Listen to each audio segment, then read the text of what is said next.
The blade was already warm against Elena's wrist when the doors of the great hall opened. She did not flinch. She had trained herself for years not to flinch, not even when her own heart pounded loud enough to drown out her thoughts. Tonight her heart was pounding. Tonight, for the first time in her life, the target she had been sent to remove was walking straight toward her, and he was smiling. Elena stood among a line of new healers who had been brought into the stronghold that morning, all of them dressed in plain gray robes, all of them trying to look calm under the weight of dozens of watching eyes. She kept her hands folded in front of her, hiding the faint tremor that came from carrying a hidden blade strapped along her forearm since dawn. She had told herself the tremor was from nerves, from the long journey, from the unfamiliar mountain air. She knew better. It was fear. Not fear of failing her mission. Fear of him. Alpha King Damian Cross moved through the hall the way storms moved through open country, unhurried, but impossible to ignore. He was tall, broad through the shoulders, dressed simply for a king, in dark clothing without ornament, as if he had never needed decoration to prove what he was. His dark hair was pushed back from his face, and his eyes, a pale gray that seemed to catch every flicker of torchlight, moved slowly down the line of new arrivals. Elena had studied his face for weeks before coming here. She had memorized every detail from stolen sketches and whispered descriptions passed along by her employers. But no sketch had prepared her for the way his presence filled a room, the way every wolf in the hall straightened when he passed, the way even the air seemed to hold still. She reminded herself why she was here.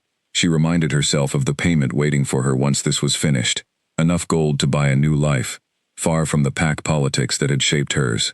She reminded herself that Damian Cross was, according to her employers, a dangerous man who threatened the balance between the northern packs, a king who needed to be removed before his coronation made his rule permanent and impossible to challenge.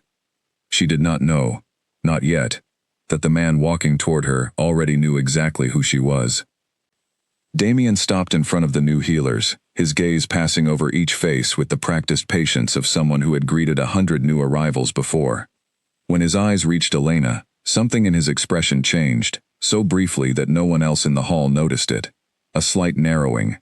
A slight pause, as if he had caught a scent that did not belong. He did not say anything unusual. He only asked her name, the same simple question he had asked the healer before her. Elara, she answered, using the false name she had practiced saying until it felt like her own. I trained under a healer named Grendel, in a village far to the east. Elara, Damian repeated, as if testing the shape of the word. Welcome to my house. He moved on to the next healer, and Elena allowed herself to breathe again. She told herself the meeting had gone exactly as planned. She had blended in. She had answered without hesitation. She had done everything right. She did not know that Damian had already caught what no one else in that hall could catch, not even his own guards standing along the walls. He had caught the faint metallic scent hidden beneath the healer's herbs she carried, the scent of a blade recently sharpened, worn close enough to skin that its oil had soaked into the fabric of her sleeve. He had caught the way her pulse had jumped the moment he stopped in front of her, faster than nervousness alone could explain. He had caught the way her eyes, for one unguarded instant, had measured the distance between herself and the nearest exit, instead of looking at his face, the way every other new arrival had. An Alpha King did not survive the wars that shaped this kingdom by ignoring instincts like that. He said nothing. That night, Elena was given a small room near the healer's quarters, a narrow bed, a chest for her belongings, a single window that overlooked the eastern courtyard. She sat on the edge of the bed long after the candle had burned low, turning the hidden blade over in her hands, listening to the unfamiliar sounds of the stronghold settling around her. Somewhere below, wolves laughed in the dining hall. Somewhere above, a bell rang to mark the changing of the guard. Everything about this place felt enormous and foreign, built on a scale meant to remind visitors of exactly how much power lived within its walls. She thought of the council members who had hired her, sitting comfortably in their own stronghold far to the south, describing Damian Cross as a threat that needed to be erased before his coronation sealed his claim over the northern territories. They had shown her reports of villages that had suffered under his father's rule, had spoken of a bloodline that could not be trusted with more power than it already held. They had made him sound like a monster wearing a crown. She had believed them, because believing them made her work simpler. It was easier to end a monster's life than to end the life of a man. But the man she had seen tonight had not moved like a monster. He had moved with restraint, with something almost like weariness, as if the weight of his title pressed harder on his shoulders than anyone realized. When he greeted the new healers, he had asked each of them where they came from, had listened to their answers instead of simply nodding through the formality. It was a small thing, but small things were not usually part of a monster's habits. Elena pushed the thought away. She could not afford doubt. Doubt was a luxury for people who were not paid to be certain. She hid the blade beneath a loose floorboard beneath her bed, exactly where she had been trained to keep it, close enough to reach in seconds, far enough that a casual search would not find it. Then she lay down and closed her eyes, though sleep did not come easily. Before sleep finally claimed her, she let her thoughts drift, against her own wishes, to the years that had brought her to this narrow bed, in a stronghold she did not belong to. She had been young when the council found her, younger than most of the agents she later trained beside, an orphan of a border skirmish that had left her with nothing and no one. The council had offered her purpose, structure, a reason to keep breathing when she had none of her own. She had taken it gladly, not understanding at the time what that purpose would eventually demand of her. Discipline had filled the empty places grief had carved out. Training had given her hands something useful to do instead of shaking. By the time she understood fully what kind of work she had been shaped for, she had already become very good at it, and being good at something, she had learned, was easier to live with than being uncertain about anything at all. She thought of Sylvie, another trainee from those early years, a girl with sharp eyes and a quicker laugh than the instructors ever approved of. Someone Elena had once called a friend before the council separated them for different assignments in different territories. She wondered, briefly, foolishly, where Sylvie was tonight, whether she too lay awake somewhere staring at an unfamiliar ceiling, carrying out orders that once seemed simple, and now, perhaps, did not. In another wing of the stronghold, Damien sat in his private study with his second-in-command, a broad-shouldered wolf named Nathan, who had served the Cross family since Damien was a boy. Nathan noticed immediately that something was troubling the king, though Damien gave no outward sign beyond the way his fingers tapped once against the edge of his desk before going still. "You're distracted," Nathan said. It was not a question. Few people in the stronghold spoke to Damien so plainly, but Nathan had earned that right through years of loyalty that had never once wavered. "One of the new healers," Damien said finally, choosing his words with care. "The one who calls herself Ilara." "What about her?" Damien's gray eyes flicked toward the window, toward the darkened courtyard below. "She is not what she claims to be." Nathan straightened, his hand instinctively moving toward the blade at his side. "Say the word and I'll have her removed before morning." "No." Damien's voice was quiet, but there was no room for argument in it. "Leave her exactly where she is." Nathan frowned, clearly struggling to understand. "You just told me she is a threat, and you want her to stay?" "I did not say she was a threat," Damien corrected. "I said she is not what she claims to be. That is not the same thing." He paused, considering how much to explain, even to the man he trusted most. "I want to know who sent her before I decide what to do about her. If I remove her tonight, I lose that answer. If I let her stay close, I may find it myself." Nathan studied his king for a long moment, weighing the risk of the decision against years of watching Damien make choices that seemed reckless at first, and proved wise later. Finally he nodded, though his frown did not fully disappear. "You'll keep her close then." "How close?" "Close enough to watch," Damien said. "Not close enough to strike, if that is truly her purpose." He did not fully believe that yet. There was still a possibility, small but real, that the woman calling herself Ilara was exactly what the council to the south wanted her to be, a blade sent to end his rule before it could properly begin. If that was true, he would deal with it. He had faced worse threats than a single hidden knife. But something about the way she had looked at him, that flicker of hesitation before her eyes had measured the exits, told him there was more to her than a simple weapon. Weapons did not hesitate. Weapons did not carry themselves the way she had, shoulders straight but eyes uncertain, as if she were fighting two different instructions inside herself at once. He decided he wanted to understand her before he judged her. Nathan lingered near the door a moment longer, clearly still uneasy about leaving a suspected threat unguarded, so close to the king he had sworn his life to protect. "And if you're wrong about her?" If tonight she decides not to hesitate, then you'll have every right to say you warned me, Damien said, a faint, tired smile touching his mouth. But I don't believe I'm wrong, Nathan. Not about this. You've been wrong before. Rarely about people, Damien said. Only ever about politics. Nathan huffed something close to a laugh, some of the tension easing from his shoulders despite himself. Get some rest, my lord. Whatever she is, she'll still be here in the morning. Damien did not sleep much that night either, though he would not have admitted it to Nathan or anyone else. He lay awake, turning the day's events over in his mind, the way a person turns over a stone to see what lives beneath it, and found himself, more than anything, curious.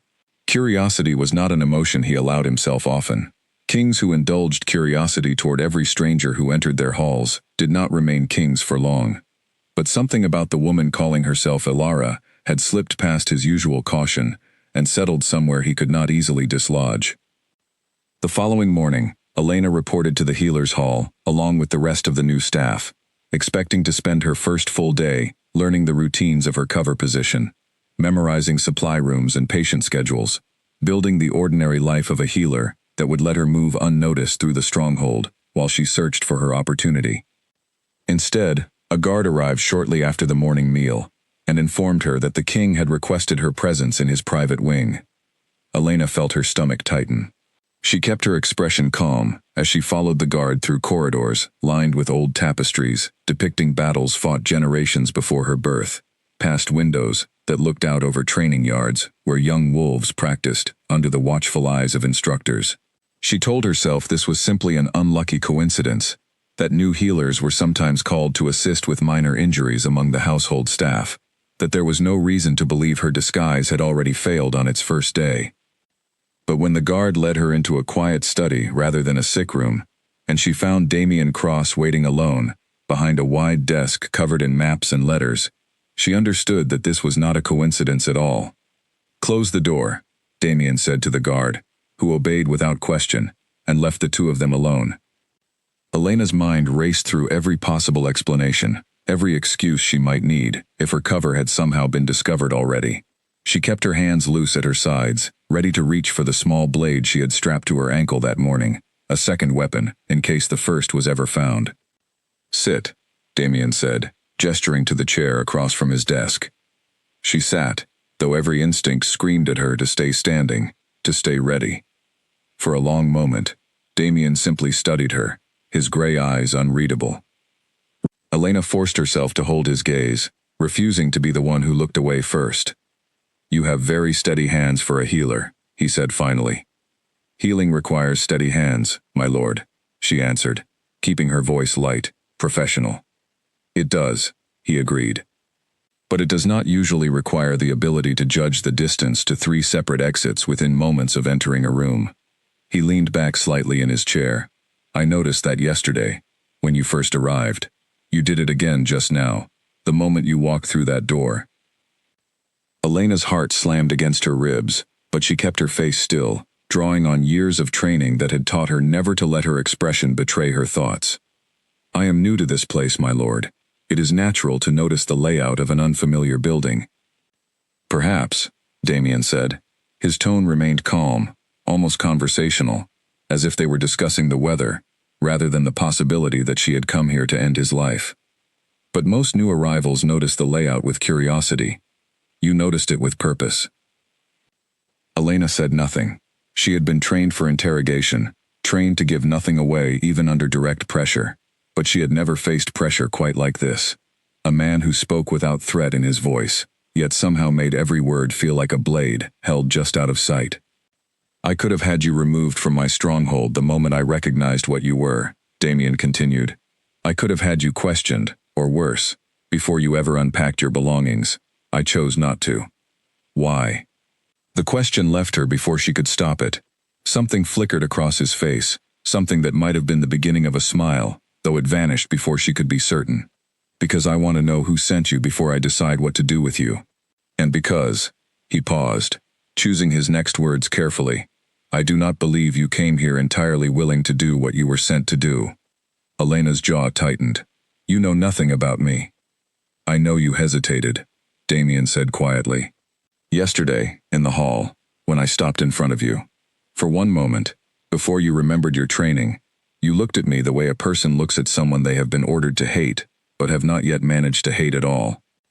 The words struck closer to the truth than Elena wanted to admit, even to herself. She had spent weeks preparing to see a monster, and instead she had seen a man who greeted strangers by name and listened when they answered. "You're wrong," she said, though her voice lacked its usual certainty. "Perhaps," Damien said again, and this time there was no mistaking the faint curve at the corner of his mouth. "Or perhaps I am simply a very good judge of people, Ilara. It is a skill a king cannot survive without." He stood, moving around the desk with unhurried steps, and Elena tensed, her hand twitching toward her ankle before she forced it still. "I am not going to harm you," Damien said, noticing the movement without reacting to it. "Not today, not unless you give me a reason to believe your first instinct here truly was violence, rather than doubt." He stopped a short distance from her chair, close enough that she could see the faint scar along his jaw, a mark from some old battle no sketch had ever captured. "I am offering you a position closer to my household, a trusted position. You will assist my personal healer, which will bring you into my presence more often than the general staff." His gray eyes held hers steadily. "I suspect you will find that closeness useful, for whatever purpose brought you here. I also suspect you may find it complicates your purpose more than you expect." Elena stared at him, trying to understand the game he was playing, unable to find the trap she was certain must be hidden somewhere in his offer. "Why would you place your enemy closer to yourself?" "Because a blade kept at a distance is dangerous only to whoever it is thrown at," Damien said. "A blade kept close, where its owner can watch it, is dangerous only if it chooses to strike. I intend to watch closely, Ilara. And I intend to give you every opportunity to decide, for yourself, whether striking is truly what you want." He returned to his side of the desk, signaling with that simple movement that the conversation was finished, though nothing about what had just happened felt finished to Elena. Her mission had been so simple in theory: arrive, observe, strike when the moment was right, disappear before anyone understood what had happened. Now the man she had been sent to remove stood in front of her, fully aware of her purpose, and instead of ending her, he had drawn her closer. "You may go," Damien said, returning his attention to the letters on his desk, as though the matter had already resolved itself in his mind. "Report to the healer's wing tomorrow morning. Someone will show you where I keep my private chambers, since you will need to know the way." Elena rose from her chair on unsteady legs, forcing herself to walk to the door with the same measured calm she had used to enter the room, though inside, everything she thought she understood about her mission had begun to unravel. At the door, she paused, unable to stop herself from asking one final question. "Why are you telling me all of this? Why not simply have your guards remove the threat and be done with it?" Damien did not look up from his letters immediately. When he finally did, his expression was unreadable once more. The brief warmth from earlier folded away behind the composure of a king who had learned long ago never to show his full hand to anyone. "Because," he said slowly, "I have learned that the most dangerous enemies are rarely the ones who arrive already certain of what they intend to do. The dangerous ones are the ones still deciding." He held her gaze a moment longer. "I would rather watch you decide, Ilara, than force a decision on you, before you are ready to make it." Elena left the study, with her heart pounding harder than it had in years. Harder than it had, even in the moment she first accepted this contract. Harder than it had, when she first held the blade against her wrist, and told herself she was ready for whatever waited inside these walls. She had come to this stronghold believing she understood exactly what she was walking into. A target, a mission, a payment, waiting at the end of it. She had not expected the target to already know her name, her purpose, her hesitation, and to respond not with anger, but with an invitation to come closer still. As she made her way back toward the healer's quarters, she passed a window overlooking the training yard, where young wolves sparred under the pale morning light, their movements sharp and disciplined, watched over by instructors who called out corrections in steady voices. It was such an ordinary scene, so far removed from the danger she had expected to find behind these walls, that for a moment, Elena forgot entirely why she had come here. Then she remembered, and the weight of her purpose settled back over her shoulders like a familiar cloak. She had a mission to complete. She had a payment waiting. She had people counting on her success, and consequences waiting if she failed. But for the first time since accepting this contract, Elena was no longer certain which choice would prove more difficult, completing what she had been sent to do, or living with herself afterward if she did. Somewhere behind her, in his private study, Damien Cross set down his letters and allowed himself, finally, a long, slow breath. He had spoken with more certainty than he actually felt. He did not yet know whether the woman who called herself Alara would prove to be exactly the threat his enemies intended her to be, or something else entirely, something he had not expected to find walking through his hall dressed as a simple healer. He only knew that he intended to find out, no matter what it cost him to wait for the answer. Outside, the bell rang again, marking the change of guard, and the stronghold settled into the rhythm of another ordinary day, unaware that within its walls, a king and the woman sent to end his life had just begun a far more dangerous game than either of them was prepared to admit. That afternoon, Elena walked the outer wall alone, given a rare hour free of duties, while Grace finished inventory in the healer's storeroom. She found a quiet spot overlooking the northern pass, the same road that had carried her into this territory only 2 days earlier, and stood there a long while, watching the wind move through the distant trees, trying to steady thoughts that refused to settle. A young guard passed along the wall, nodded politely to her, and continued his rounds without pausing, and Elena found herself, absurdly, grateful for the ordinariness of the gesture.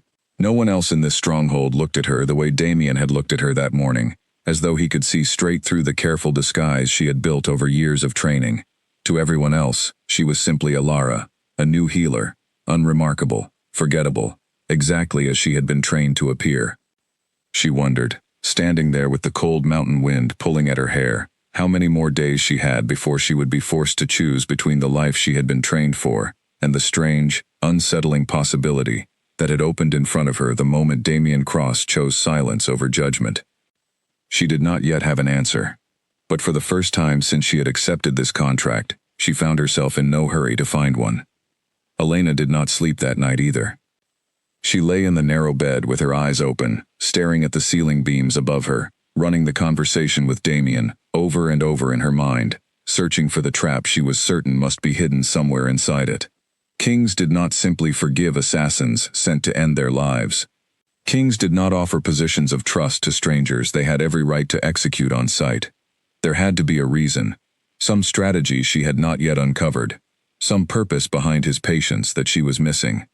By the time the first gray light of morning touched her window, she had convinced herself of one thing only.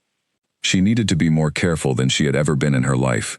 She reported to the healer's wing as instructed, where a woman named Grace, the king's personal healer, met her at the entrance with a brisk nod, and very little curiosity about where she had come from. Grace was older, perhaps 50 years, with silver threading through dark hair, pulled back in a practical knot, and hands that moved with the confidence of decades spent tending wounds and illnesses of every kind. "You'll shadow me for the first few weeks," Grace said, leading Elena through a series of rooms filled with shelves of dried herbs, jars of tinctures, and neatly folded linens. "The king insists on having someone within call at all times, though thankfully, he rarely needs more than the occasional bruised knuckle from training." She glanced sideways at Elena. "You come highly recommended, I'm told, though I've never heard of the healer who trained you." She kept to herself, Elena said carefully. Small village, not much reason for her name to travel far. Grace accepted this without further question, and Elena felt a small measure of relief at how easily the lie slid into place. She spent the rest of the morning learning the routines of the healer's wing, memorizing where supplies were kept, how appointments were scheduled, which members of the household staff required regular attention for old injuries or lingering illnesses.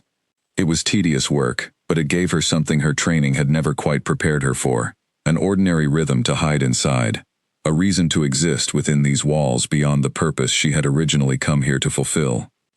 Grace, for all her brisk manner, proved patient in her instruction, walking Elena through the proper way to measure dried willow bark for headache tonics, the correct ratio of honey to crushed herbs for a soothing salve, the careful attention needed when treating a training injury that might look minor but hide deeper damage beneath the surface. Elena found herself genuinely absorbed in the work, surprised by how easily the healing knowledge she had memorized purely as cover began to feel like something closer to real skill. "You're quick," Grace observed, watching Elena grind a mixture of herbs with practiced efficiency. Quicker than most new healers I've trained. Where did you say you studied again? A small village to the east, Elena repeated, keeping her tone light. My teacher believed in learning by doing, rather than long explanations. A wise philosophy, Grace said, though something in her gaze lingered a moment longer than Elena would have liked, before she turned back to her own work. She did not see Damien again until the following afternoon, when Grace sent her to his private study to deliver a tonic meant to ease the ache of an old shoulder injury that flared whenever the weather turned cold. Elena knocked before entering, balancing the small glass bottle carefully in one hand, and found Damien seated behind his desk, exactly as he had been 2 days before, surrounded by papers and maps that seemed to multiply every time she saw them. Healer Grace sent this, Elena said, keeping her voice professional as she approached the desk. For your shoulder. Damien looked up, and something in his expression eased slightly at the sight of her, though he covered it quickly. Set it there, he said, nodding toward a clear space on the desk. Thank you. Elena placed the bottle down and turned to leave, expecting nothing further. But Damien's voice stopped her before she reached the door. How are you finding the healer's wing? She turned back, surprised by the ordinary nature of the question. Busy, she said simply. Healer Grace keeps a full schedule. She has for years, Damien said, setting down the letter he had been reading. My mother trusted her completely, before she passed. I've never had reason to trust anyone differently. Elena hesitated, unsure whether the mention of his mother was meant as an opening for conversation, or simply an offhand remark. I'm sorry for your loss, she said finally, because it seemed like the only appropriate response. It was years ago, Damien said, though something in his voice suggested the loss had not fully faded, even after all this time. She would have liked you, I think. She had very little patience for people who pretended to be something they weren't, but she respected anyone clever enough to manage the pretending well. Elena felt heat rise in her cheeks, unsure whether to take the comment as an insult or, strangely, something closer to a compliment. Is that meant to be a warning, my lord? An observation, Damien said, the corner of his mouth lifting slightly. I find myself making a great many of those, where you're concerned. She did not know how to respond to that, so she said nothing, and after a moment, Damien gestured toward the chair across from his desk. Sit, just for a moment. I have questions, and I suspect you have very few people here willing to speak plainly with you. Against every instinct that told her to keep her distance, Elena sat. Tell me something true, Damien said. Not about your mission, about yourself. Where were you born? The question caught her off guard, precisely because it was so simple, so far removed from the careful lies she had rehearsed for weeks before arriving. A village called Millbrook, she said slowly, surprising herself with the honesty. Far to the south, small enough that most maps don't bother naming it. And your family? Something tightened in Elena's chest. Gone, she said, a long time ago. Damien did not press further, though his gray eyes softened slightly, as if he understood there was more behind the word than she was willing to share. How does someone from a village too small for maps end up trained well enough to nearly fool an entire stronghold? Nearly, Elena repeated, a faint, unwilling smile tugging at her mouth despite everything. You noticed within moments. I have had a great deal of practice noticing things that don't belong, Damien said. It comes with the crown, whether a person wants the skill or not. They spoke for a while longer than Elena intended to allow, drifting from careful, guarded answers into something that almost resembled an ordinary conversation between two people who did not carry the weight of assassination and kingship between them. Damien asked about her travels, about the northern roads she must have taken to reach his stronghold, and Elena found herself answering honestly, more often than she expected, careful only to avoid any detail that might expose the identity of those who had sent her. He asked, at one point, what she thought of his kingdom so far, and she found herself describing the mountain air, the way the torchlight caught the old stone corridors at dusk, the strange comfort of the training yard sounds that drifted up through her window each morning. Damien listened with genuine attention, occasionally offering a small detail of his own, a memory of learning to fight in that same yard as a boy too small for his own sword, a story about the mountain winters that could bury the lower villages in snow for weeks at a time. It struck Elena, somewhere in the middle of that conversation, that she had not spoken so freely with another person in years. Her training had taught her to guard every word, to measure every sentence for what it might reveal. Yet here, in this quiet study, the walls she had built so carefully around herself seemed to thin without her permission. When she finally left his study that evening, the sun had already begun to set, casting long shadows across the corridors as she made her way back toward the healer's quarters. She told herself the conversation had been a mistake, that she had allowed herself to be drawn into exactly the kind of closeness that made a mission more difficult rather than simpler. She told herself she needed to distance herself the next time an opportunity to speak with him arose. She did not distance herself. Over the following days, a pattern began to form, one Elena did not fully notice until it had already taken root. Damien requested small tasks from the healer's wing more often than his shoulder injury required, tonics for headaches that seemed to come and go conveniently whenever Elena was the one available to deliver them, brief consultations about minor ailments that could easily have waited until Grace's regular visits. Each time, Elena told herself it was coincidence, or perhaps simple convenience, since she was often the healer nearest his study during the hours he preferred to work. She did not yet understand that Damien was deliberately creating these opportunities, weaving small threads of familiarity between them, testing not only her intentions, but his own certainty that the woman behind the disguise was worth the risk of drawing closer. During one such visit, delivering a simple tea meant to ease a headache Damien claimed troubled him. She found him not working, but standing near a shelf of old books, running his fingers along their spines, as though searching for something specific. "My mother's collection," he explained, noticing her curious glance. "Histories, mostly." She believed a ruler who did not understand the mistakes of those who came before him was doomed to repeat them. "Do you read them often?" Elena asked, setting the tea down carefully. "More than I'd like to admit," Damien said, a rare, easy smile crossing his face. "Would you like to see one?" He pulled a thin, worn volume from the shelf and handed it to her, and Elena found herself turning the pages carefully, genuinely curious despite herself, as Damien described the history of the very mountain pass she had traveled through to reach his stronghold, a battle fought there generations earlier that had shaped the borders of his territory ever since. It was, she realized later, the first time since arriving that she had felt something close to simple enjoyment, unclouded by fear or calculation, and the realization frightened her more than any danger she had faced during her training. One evening, nearly 2 weeks after her arrival, Elena found herself in his study, long after the sun had set. Having been called to deliver medicine for a headache Damien claimed troubled him more than usual. She found him not at his desk, but standing near the window, looking out over the darkened courtyard below, his shoulders carrying a tension she had not seen in him before. "My lord," she said carefully, setting the medicine on the desk. "You don't have to call me that when we're alone," Damien said without turning. "Damien is enough." Elena hesitated. "That doesn't seem wise." "Very little about this arrangement has been wise," Damien said, finally turning to face her. In the dim candlelight, his expression looked more tired than she had ever seen it, the composed mask of a king momentarily set aside. "There was an attempt on my life last night, did you hear?" Elena's breath caught. "No. A poison, hidden in wine, meant for my private table. My taster caught the scent before I drank it, thankfully, though he'll be unwell for several days from the small amount he sampled to be certain." Damien's gray eyes fixed on hers, sharp despite his weariness. "I don't believe it was you. I want you to know that. I have had you watched closely enough these past 2 weeks to know your movements last night were entirely accounted for."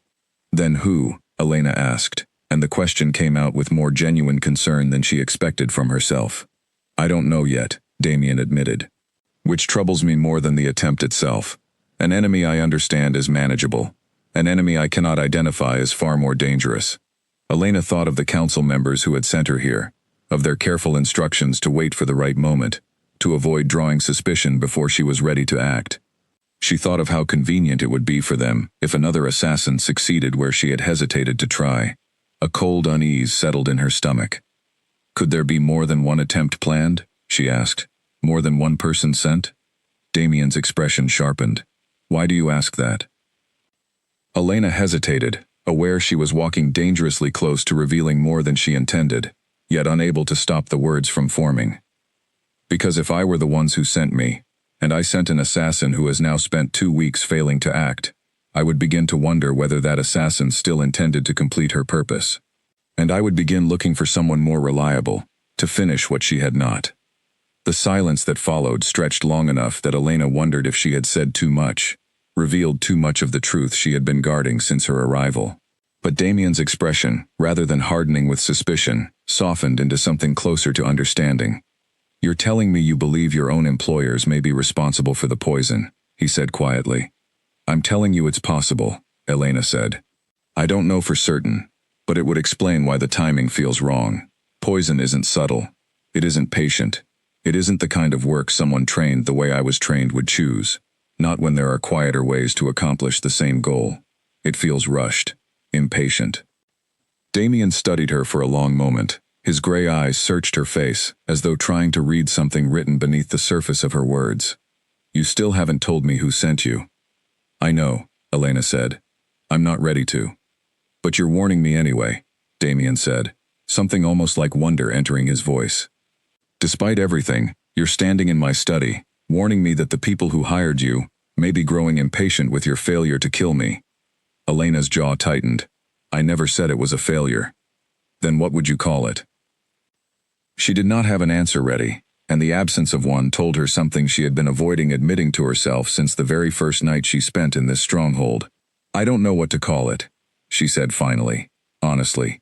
"I only know that when I imagine completing what I came here to do, it no longer feels the way it did before I arrived." Damien crossed the small distance between them, stopping close enough that Elena could see the flecks of darker gray scattered through his eyes, close enough that she was suddenly, acutely aware of how quiet the study had become around them. "And how did it feel before?" "Simple," Elena admitted. "A task. A payment, nothing more complicated than that." "And now?" She swallowed, unable to look away from him, despite every instinct urging her to retreat, to remember the careful distance she had promised herself she would maintain. "Now it feels like a mistake," she whispered. "A mistake I don't know how to undo." For a long moment, neither of them spoke. The candlelight flickered between them, casting shifting shadows across the walls, and somewhere outside, a distant howl rose from the training yard, the sound of a young wolf calling to the pack in the ordinary rhythm of stronghold life continuing on, unaware of the quiet crisis unfolding within these walls. "I should go," Elena said finally, breaking the silence, though she made no immediate move toward the door. "You should," Damien agreed, though he made no move to release the space between them either. "But I find, more and more, that I don't want you to." The words hung in the air between them, heavier than either of them seemed prepared to address directly. Elena took a careful step back, forcing distance between them, forcing her racing heart to slow to something closer to steady. "This is dangerous," she said. "For both of us. If my employers learn that I've warned you, if they discover I haven't completed the task they sent me for, there will be consequences. And if your court learns what I truly am, learns that you knew from the first day and said nothing, there will be consequences for you as well." "I'm aware of the risks," Damien said calmly. "I've been aware of them since the moment I first recognized what you were, standing among the other new healers. I chose the risk anyway." "Why?" Elena asked, the question she had asked before, though this time it carried more weight than simple curiosity. Damien considered the question carefully before answering, as though searching for words honest enough to match the seriousness of what he was about to admit. "Because in 15 years of ruling this stronghold, I have met a great many people who wanted something from me. Land, titles, favor, protection. Every single one of them approached me already certain of what they wanted, already calculating how to get it." He paused, his gray eyes steady on hers. "You are the first person I have met in a very long time who does not seem certain of anything at all. And somehow, that uncertainty feels more honest to me than every calculated word I hear from my own counsel." Elena did not know how to respond to that, so she said nothing, retreating instead toward the door, needing distance to think clearly, needing space away from the pull she felt whenever she stood too close to him. "Elena," Damien said quietly, just before she reached the door. She froze, her hand on the handle, her heart suddenly pounding for an entirely different reason. She had never told him her true name. "That's not my name," she said carefully, without turning. "I know," Damien said. Grace mentioned it, years ago, in passing conversation about a rumor she'd heard, traveling through the Southern Territories. An assassin, trained under a name that didn't match any records. Elena Voss. "I didn't put the pieces together until tonight. Watching you defend a version of yourself you no longer seem to fully believe in." His voice was gentle, without accusation. "I thought you should know that I know. All of it. Not just what you are, but who you are." Elena's hand tightened on the door handle, her mind racing through the implications of what he had just revealed. If Grace knew the rumor, others might know it too. If Damien had pieced together her true identity this easily, others within the stronghold might not be far behind. "Does anyone else know?" she asked. "No," Damien said. "And they won't, unless you give me reason to believe they should." She turned back to face him, searching his expression for any sign of the trap she still half expected to find hidden somewhere in his patience, his kindness, his apparent willingness to protect a secret that could easily undo his reign if it ever came to light. She found none. "Why do you keep protecting me?" she asked, her voice barely above a whisper. "Every reason I can think of tells me you should have had me removed the moment you suspected the truth. Instead, you've told me your mother's opinion of pretenders. You've asked about my village. You've warned me about a poison attempt, and asked my advice on who might be responsible. And now you're telling me you know my real name, and still, you're doing nothing about it." Damien's expression grew serious, the last traces of gentleness giving way to something more solemn, more honest than anything he had shown her since their very first conversation. "Because I believe, Elena, that the woman standing in front of me right now is not the same woman who arrived here 2 weeks ago, with a blade hidden along her arm, and a mission she believed she could complete without hesitation. I believe that woman has been slowly disappearing since the moment she chose to stay in this stronghold rather than act. And I would very much like the chance to meet whoever is taking her place." Elena's breath caught, and for a long moment, she simply stood there, caught between the pull of everything she had trained herself to be, and the quiet, terrifying possibility of becoming something entirely different. "I need time," she said finally, "to think, to understand what any of this means." "Take it," Damien said simply. "I'm not asking for an answer tonight. I'm only asking you to remember that whatever choice you make, I would rather face the consequences of trusting you than the certainty of never having tried." Elena left his study that night, with her thoughts more tangled than they had been since the moment she first accepted this contract. She walked slowly back toward the healer's quarters, the cool night air doing little to calm the storm building inside her chest. She thought of her employers, waiting for news of Damien's death, growing more impatient with every day that passed without word of success. She thought of the poison, of the possibility that another assassin might already be moving through the stronghold, someone more willing than she had proven to be, someone who would not hesitate the way she had hesitated from the very first night. She thought of Damien, standing near the window with his shoulders carrying more weight than any single king should have to bear alone, speaking to her, not as a threat to be managed, but as a person worth understanding. She did not sleep again that night, not because fear kept her awake, but because for the first time since accepting this contract, she found herself imagining a future that did not involve completing it, and the thought terrified her more than any blade or poison ever could. She rose before dawn, unable to bear the stillness of her narrow room a moment longer, and walked the quiet corridors while most of the stronghold still slept.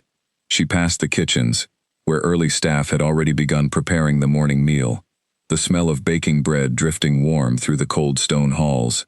She passed the training yard, empty at this hour except for a single figure moving through slow, deliberate forms in the gray pre-dawn light, a young wolf practicing alone before the others arrived.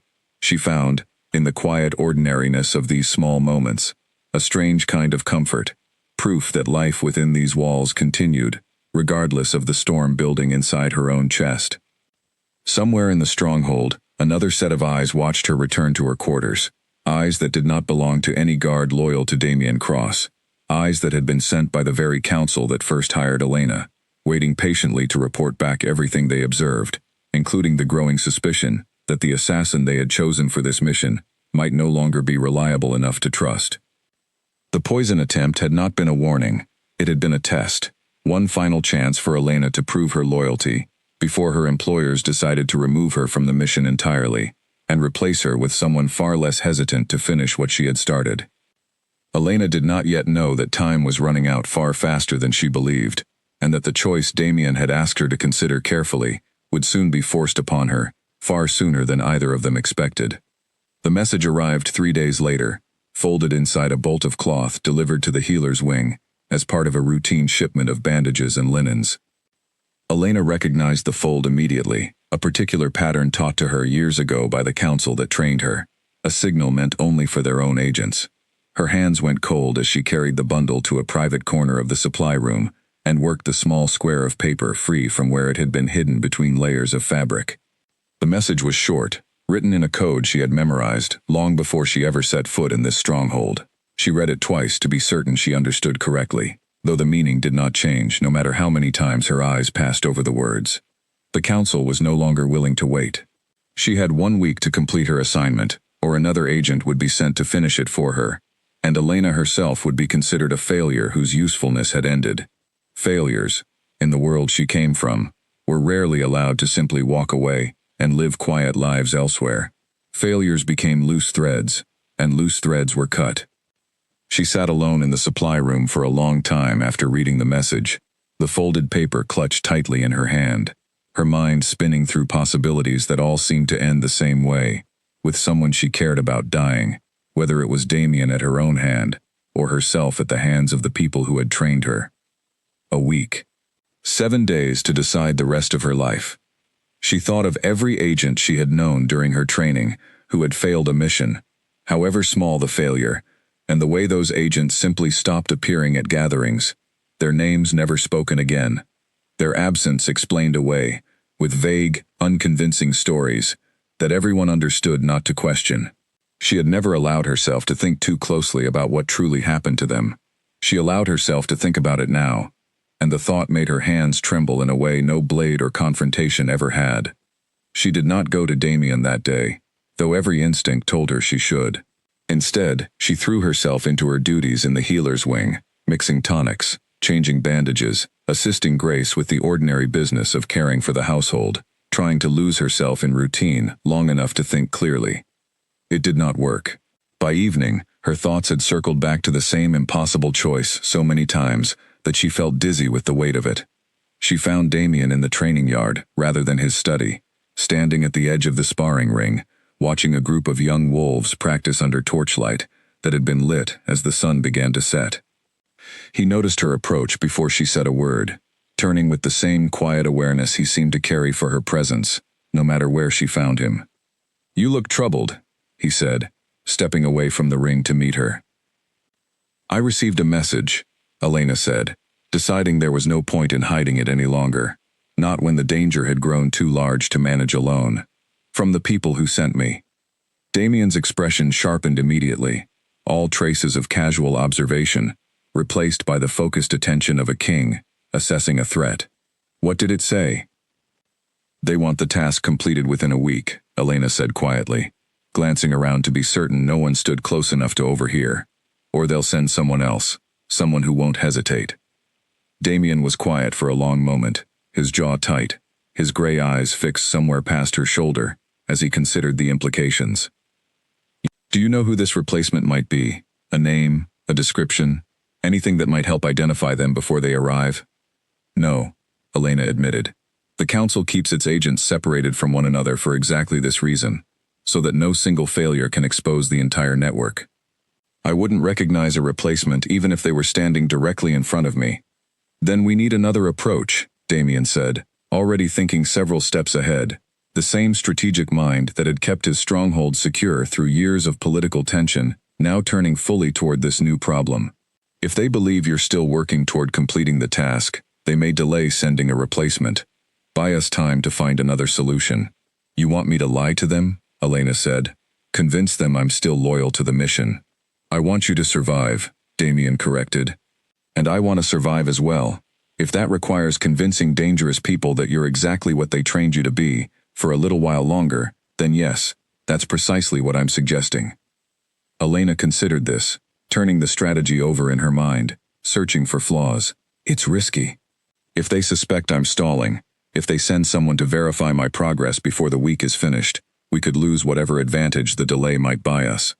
Every path forward is risky, Damien said. The question is which risk gives us the best chance of finding a real solution before either of us runs out of time. They walked together away from the training yard, moving toward a quieter section of the stronghold grounds, where their conversation would draw less attention. And as they walked, Elena found herself explaining, for the first time since her arrival, the full structure of the council that had trained and hired her. It was a coalition of pack elders from several territories to the south, families whose influence had weakened over the past decade as younger alphas like Damien rose to consolidate power across previously fractured regions. They viewed his approaching coronation as the final threat to their remaining authority, a permanent shift in the balance of power that would leave them with no path back to relevance. Rather than risk open conflict, which they knew they could not win against Damien's growing alliances, they had turned to quieter methods, assassins and saboteurs, trained to remove threats before they became unstoppable. "How many agents like you do they have?" Damien asked, his expression grim as the scope of the threat became clearer. "I don't know exactly," Elena admitted, "but more than a few. I trained alongside perhaps a dozen others over the years, though we were never told which assignments the others received." "Then this isn't only about me," Damien said slowly, understanding dawning in his gray eyes.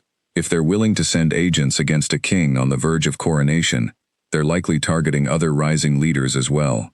Anyone whose growing influence threatens their remaining power." Elena nodded, the realization settling over her with new weight. The poison attempt.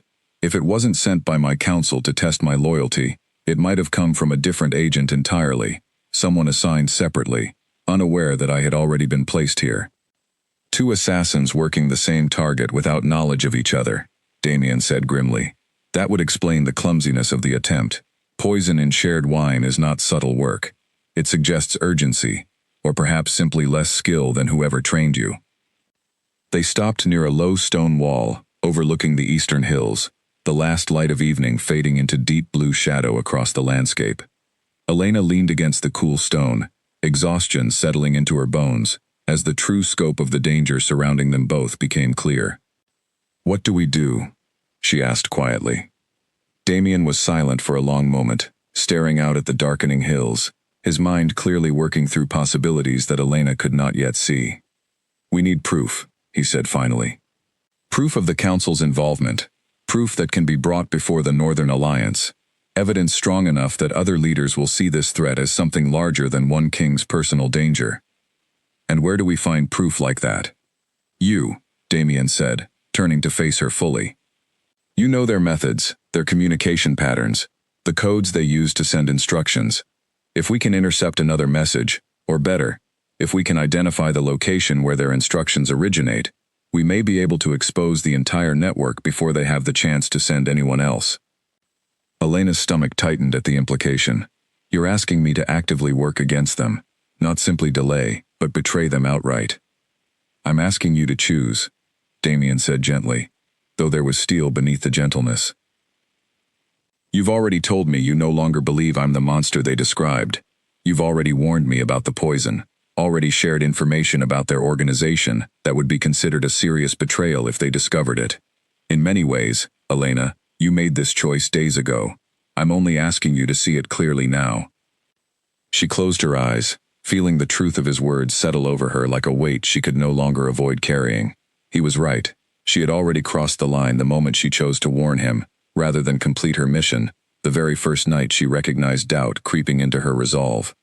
Every day since had only deepened that choice, whether she had been willing to name it or not. "If I do this," she said slowly, opening her eyes to meet his steady gaze, "if I actively work against the Council, they won't simply consider me a failure anymore. They'll consider me a traitor. And traitors don't get quiet lives far away. They get hunted. Then we hunt them first," Damien said simply, "together." Something in the way he said the word together settled a strange calm over Elena's racing thoughts, a sense that whatever came next, she would not be facing it entirely alone, the way she had faced every challenge in her life up to this point. "There's a way to send a response to their messages," she said finally, the plan beginning to take shape in her mind. "A drop point, outside the stronghold walls, where I'm meant to leave reports on my progress. If I use it to send false information, claim I'm close to completing the task, but need more time to ensure success without drawing suspicion, it might buy us the week we need. And if they ask for proof of progress? There are ways to fake certain signs, Elena said. Nothing that would actually endanger you, but enough to convince a distant observer that preparations are underway. Damien nodded slowly, though concern remained etched across his features. It's a fragile plan. It's the only one we have, Elena said. They spent the following hours mapping out details, Elena explaining the code system she had been trained to use, the drop point location just beyond the eastern gate, the general format her reports were expected to follow.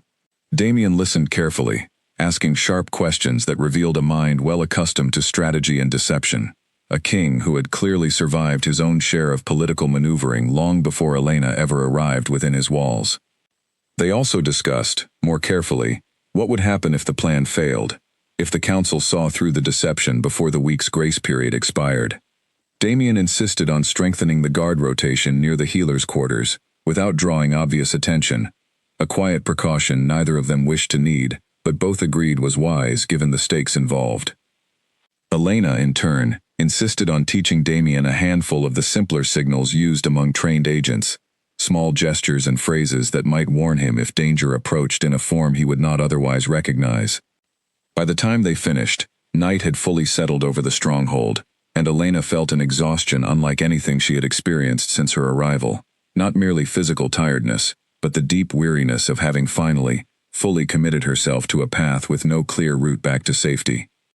"Thank you," Damien said quietly, as they made their way back toward the main buildings, "for trusting me with this. I know it wasn't a simple choice."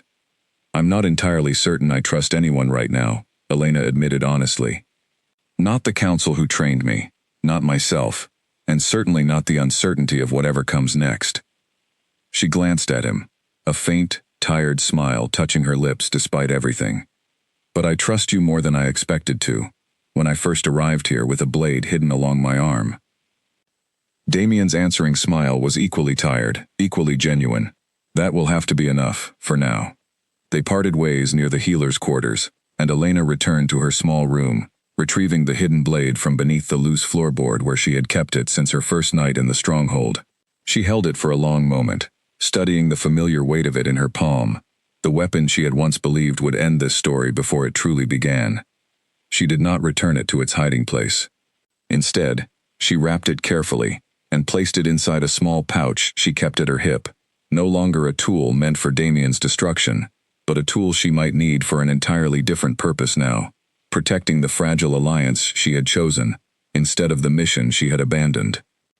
The following morning, before the household had fully woken, Elena made her way to the eastern gate, under the pretense of gathering herbs from the wild growth just beyond the stronghold walls, a task Grace had assigned her regularly enough that no guard questioned her passage. She found the drop point exactly where her training had taught her to look, a hollow beneath a large stone near the tree line, and left a carefully worded message designed to buy time without revealing the truth of what had truly changed within her. She wrote the message slowly, choosing each phrase with the same precision she once used to select a striking distance, aware that a single wrong word might raise suspicion strong enough to undo everything they had planned. She described careful progress, spoke of building trust with the king in language the council would recognize as strategic patience rather than genuine hesitation, requested additional time to ensure the outcome would appear as an unfortunate accident rather than an obvious assassination that might draw retaliation from the northern territories. It was, she thought grimly, as she folded the paper and hid it beneath the stone, the most dangerous piece of writing she had ever produced. As she turned to make her way back toward the safety of the stronghold walls, a subtle movement in the tree line caught her attention, gone so quickly, she almost convinced herself she had imagined it. She stood still for a long moment, scanning the shadows beneath the trees, every instinct sharpened by years of training telling her that something, or someone, had been watching. She saw nothing further, and after several tense minutes, she continued back toward the stronghold, telling herself the movement had likely been nothing more than a startled deer or bird, disturbed by her presence. She was wrong. Hidden deep within the tree line, A figure remained motionless, long after Elena disappeared back through the eastern gate, watching the stronghold walls with patient, calculating eyes. The figure had arrived only the night before, sent by the same council that had trained Elena years earlier, tasked with a mission entirely separate from her own, one that had nothing to do with delivering a killing blow to Damien Cross directly. This new agent had been sent to watch Elena herself, to determine whether the council's suspicions about her wavering loyalty held any truth, and if they did, to ensure that her failure was corrected, permanently, before it could cause any further damage to their carefully laid plans. The figure remained hidden among the trees long after the morning light fully rose over the eastern hills, patient in the way only someone trained for exactly this kind of quiet, dangerous work could be, watching, waiting, and preparing to report back everything they had witnessed, to a council growing increasingly impatient with delays they no longer intended to tolerate. Elena spent the rest of that day in a state of quiet, controlled tension, performing her duties in the healer's wing, with practiced calm, while her mind continued circling back to the movement she had glimpsed near the tree line. She told Grace she felt unwell partway through the afternoon, a small lie that earned her an early dismissal and the chance to seek out Damien without drawing further attention. She found him reviewing reports from his territory's eastern villages, and the moment he saw her expression, he set the papers aside entirely. "Something's wrong," he said, not as a question. "I think I was watched," Elena said, keeping her voice low despite the closed door. "This morning, at the drop point, I saw movement in the tree line. It could have been nothing, but my instincts tell me it wasn't." Damien's jaw tightened, and he rose from his desk immediately, moving to the window, as though he might somehow see the threat from here, though the tree line in question lay well beyond his study's view. "If they're watching you directly, our plan may already be compromised." "Not necessarily," Elena said, though her own confidence in the words felt thin even as she spoke them. "The message I left this morning was carefully worded. If they're simply observing to confirm I'm still active, still working toward the mission, the message may satisfy them for now." "And if it doesn't?" Elena did not have a reassuring answer to offer, and the silence between them stretched long enough that both of them understood the danger had grown sharper, closer, more immediate than either of them had fully prepared for. "We should increase the guard along the eastern gate," Damien said finally, already moving toward strategy rather than dwelling on uncertainty. Quietly, nothing that would draw attention from within the stronghold, but enough that any further attempt to approach that drop point, or to move closer to the healer's quarters, would be noticed immediately. "That might also alert whoever is watching that we suspect their presence," Elena warned. "A risk I'm willing to accept," Damien said. "I would rather they know we're cautious than allow them free movement around my walls while we remain unaware." They spent the remainder of the evening in careful, quiet planning, adjusting their earlier strategy to account for this new complication. And by the time Elena finally returned to her own quarters late that night, exhaustion had settled so deeply into her bones that sleep came almost immediately, despite the danger pressing closer with every passing hour. She woke before dawn to the sound of raised voices somewhere near the eastern gate, and her heart lurched with immediate, sickening dread as she pulled on her clothes and hurried from her room, following the sound through the quiet, pre-dawn corridors. She found a small group of guards gathered near the gate, their expressions tense, and Nathan standing among them, examining something on the ground with a grim expression that made Elena's stomach drop before she even reached the group.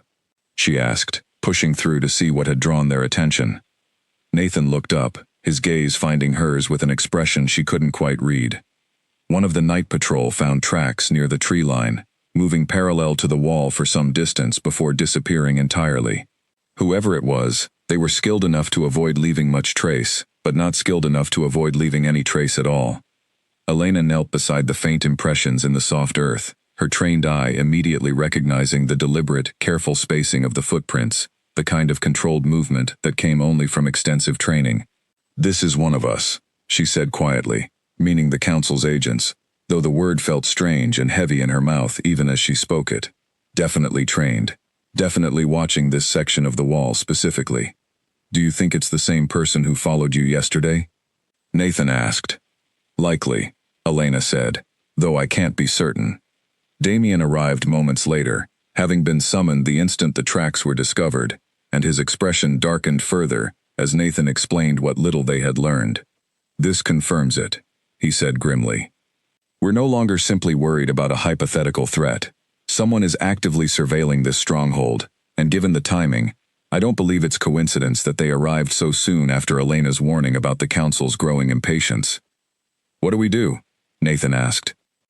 Damien turned to Elena, his gray eyes carrying a question that went beyond simple strategy.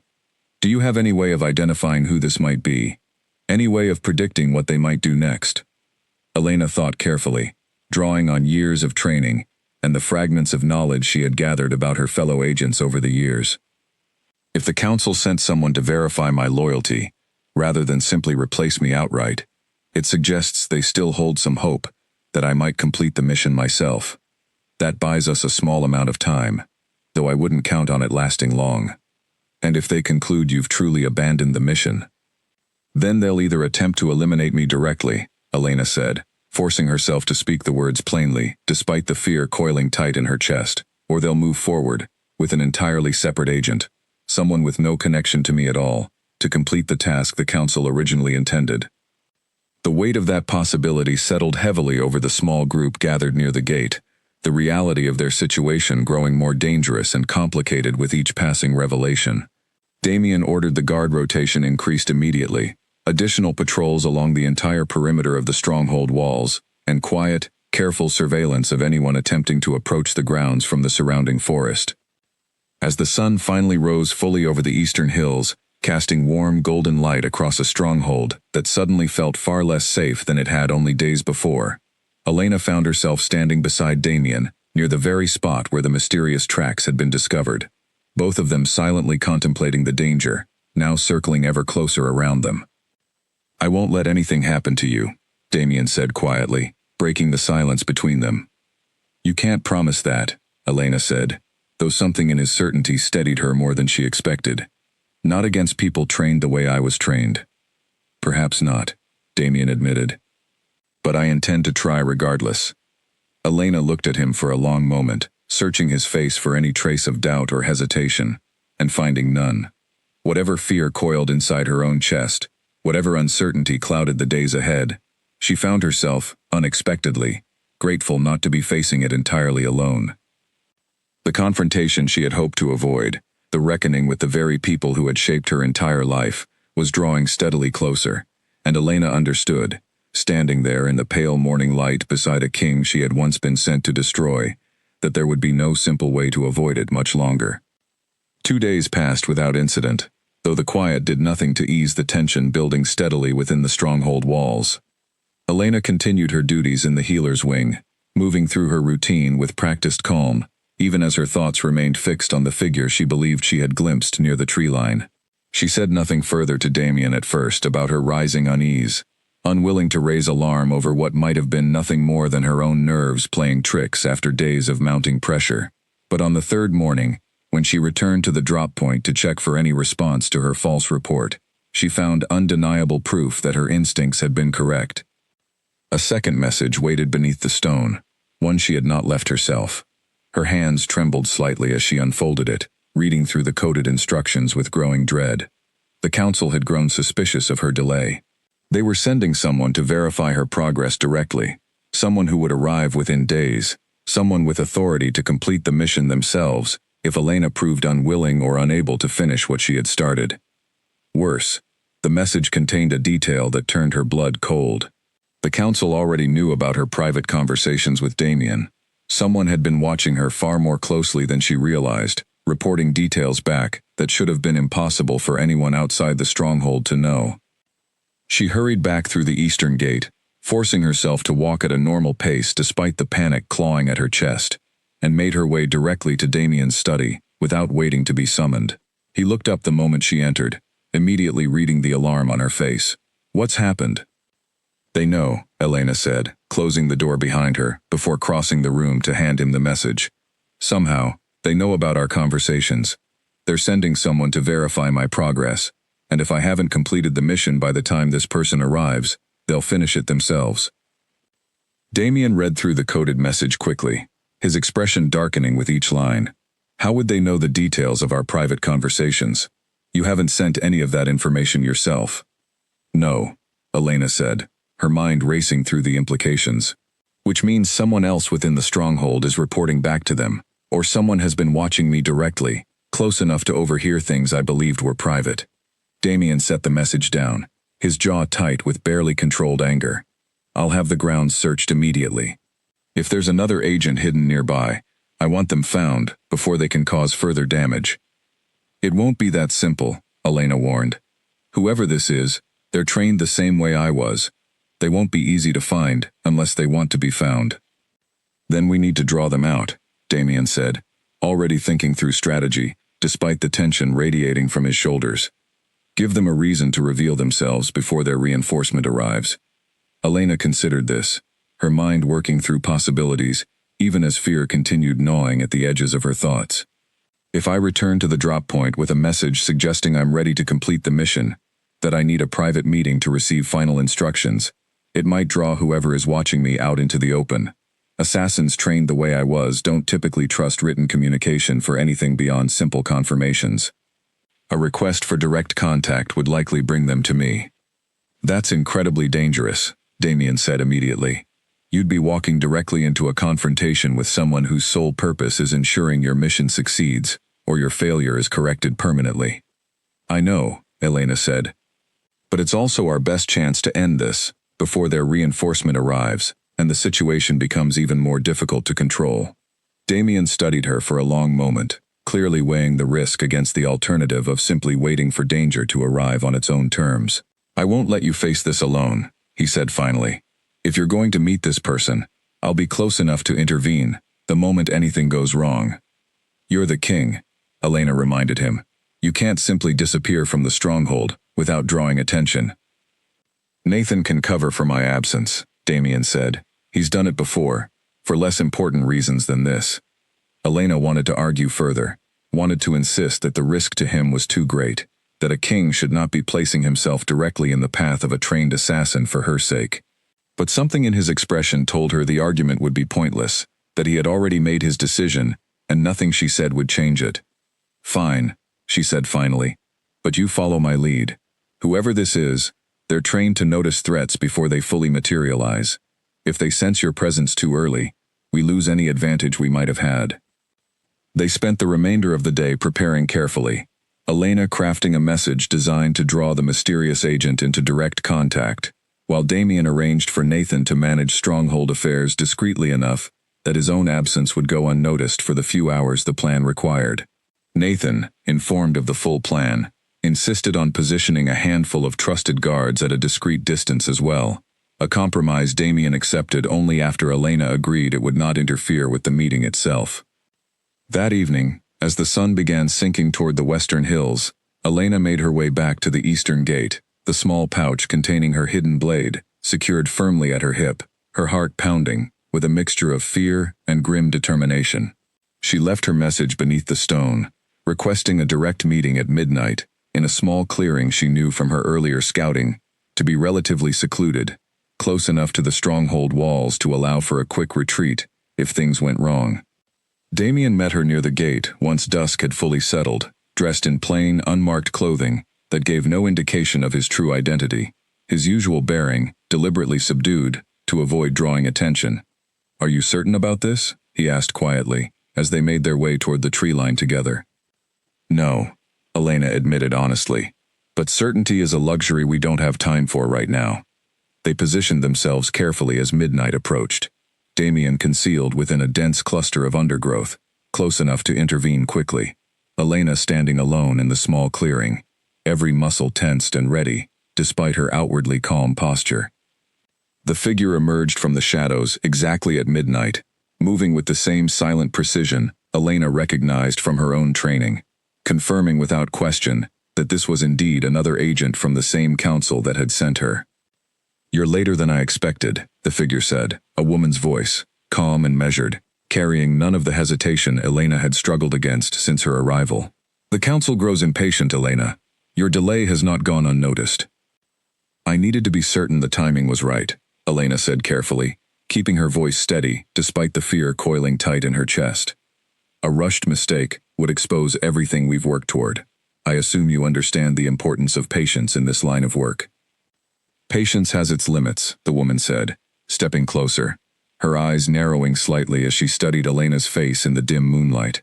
The council believes your patience has crossed into something closer to betrayal. Tell me honestly, Elena, have your loyalties shifted since you arrived here? Elena's hand drifted casually toward the pouch at her hip, though she kept her expression carefully neutral. My loyalties remain exactly where they've always been, she said, with completing the task I was trained for. The woman's eyes remained sharp, unconvinced. Then why hasn't the king already fallen? You've had weeks, ample opportunity by any reasonable measure. Every report I've gathered suggests you've grown close to him, closer than any professional distance should allow. Closeness serves the mission, Elena said, forcing conviction into her voice that she no longer fully felt. It creates opportunity. Surely the council trained you well enough to understand that patience and proximity often succeed where haste fails. For a long moment, the woman said nothing, studying Elena with an intensity that made every instinct in Elena's body scream danger. Then, without warning, the woman's hand moved with blinding speed toward a blade hidden at her side. I don't believe you, the woman said coldly, closing the distance between them with terrifying speed. The council was right to doubt your loyalty. Elena barely managed to deflect the initial strike, her own training kicking in through pure instinct rather than conscious thought. Metal meeting metal in the moonlit clearing, as the confrontation she had hoped to avoid became instantly, violently unavoidable. From his position hidden within the undergrowth, Damien moved instantly, closing the distance between himself and the fight with the speed and power of a trained Alpha King, determined to protect Elena before the confrontation could turn fatal. The woman sensed his approach a fraction of a second too late, her attention divided between Elena and the sudden new threat emerging from the shadows. Elena used the moment of distraction to gain the upper hand, disarming her opponent with a precise, practiced movement that sent the woman's blade skittering across the clearing floor. Damien arrived seconds later, positioning himself protectively between Elena and the disarmed agent, his presence alone enough to make the woman's eyes widen with sudden, dawning recognition. The king himself, she said, her voice carrying disbelief mixed with growing fear as she realized the full scope of what she had walked into. You've truly betrayed the council then. Not just delayed, betrayed. I never had loyalty to betray, Elena said quietly, standing beside Damien with her chest heaving from the brief but intense confrontation. Not after I understood what the council truly wanted, and what it would cost to give it to them. The woman's eyes moved between Elena and Damien, calculating rapidly despite her disarmed position, clearly searching for any remaining option that might allow her to escape and report back what she had witnessed. Damien, sensing the calculation, spoke before she could act on it. You have two choices, he said, his voice carrying the unmistakable authority of a king, accustomed to commanding difficult situations. You can return to your council and report that this mission has failed, that Elena's loyalty was never truly compromised, simply delayed by strategic caution, and that further attempts against me will meet the same failure. Or you can remain here, as my prisoner, until I decide what further use your knowledge of the council's operations might serve. The woman's jaw tightened, clearly weighing both options against consequences Elena could only guess at. The council doesn't forgive failure, she said finally. If I return and report anything other than success, I become exactly what Elena has become, a liability to be corrected. Then perhaps, Damien said, it's time both of you considered a future that doesn't depend on the council's approval at all. The woman's eyes flickered with something Elena recognized immediately, the same doubt and hesitation that had first taken root in her own heart weeks earlier, the same slow unraveling of certainty that came from confronting a target who did not match the monster she had been trained to expect. I need time to think, the woman said finally, echoing words Elena herself had once spoken to Damien in his private study. Take it, Damien said simply, but know that the offer of shelter within these walls remains open, should you decide the council's approval is no longer worth the price they demand for it. The woman disappeared back into the tree line moments later, leaving Elena and Damien alone in the clearing, both breathing heavily from the tension of the confrontation, both aware that the danger surrounding them had grown considerably more complicated rather than resolved. Do you trust her to stay quiet? Elena asked, as they made their way back toward the stronghold walls. No, Damien admitted honestly, but I trust that doubt, Once it takes root, rarely disappears entirely. She'll think about what happened here tonight, whether she intends to or not. Elena nodded slowly, understanding the truth in his words better than anyone, since she herself had lived through exactly that kind of doubt these past weeks. The council will know their agent failed to report success. They'll assume the worst. Which means their reinforcement will arrive sooner than we hoped, Damien said grimly. We need to move faster than we planned. Find proof of their operations, before they have the chance to send someone even more dangerous than the woman we just faced. As they walked back through the eastern gate together, Nathan met them with visible relief, having waited anxiously with the small guard detail stationed nearby, ready to intervene if the signal for danger had ever come. He listened carefully as Damien and Elena recounted what had happened, his expression growing increasingly grave as the implications settled fully over the small group. We can't simply wait for their next move, Nathan said finally. Every day we delay gives the council more time to prepare a stronger response. I agree, Damien said, which means we need to consider a more direct approach, something that gives us proof strong enough to bring before the Northern Alliance, evidence that can't be dismissed or explained away. Elena thought immediately of the training stronghold where she had spent years of her early life, the place where records of agent assignments and council communications were most likely to be kept, hidden far to the south in territory she knew intimately from her own painful history there. There's a place, she said slowly, memory surfacing details she had not thought about in years, where records might exist. It's dangerous, and returning there means walking directly back into the heart of everything I once tried to leave behind. But it may be our only real chance at finding proof strong enough to end this properly. Damien studied her carefully, understanding the weight of what she was suggesting, the personal cost such a journey would demand of her beyond simply the physical danger involved. Are you certain you're ready for that?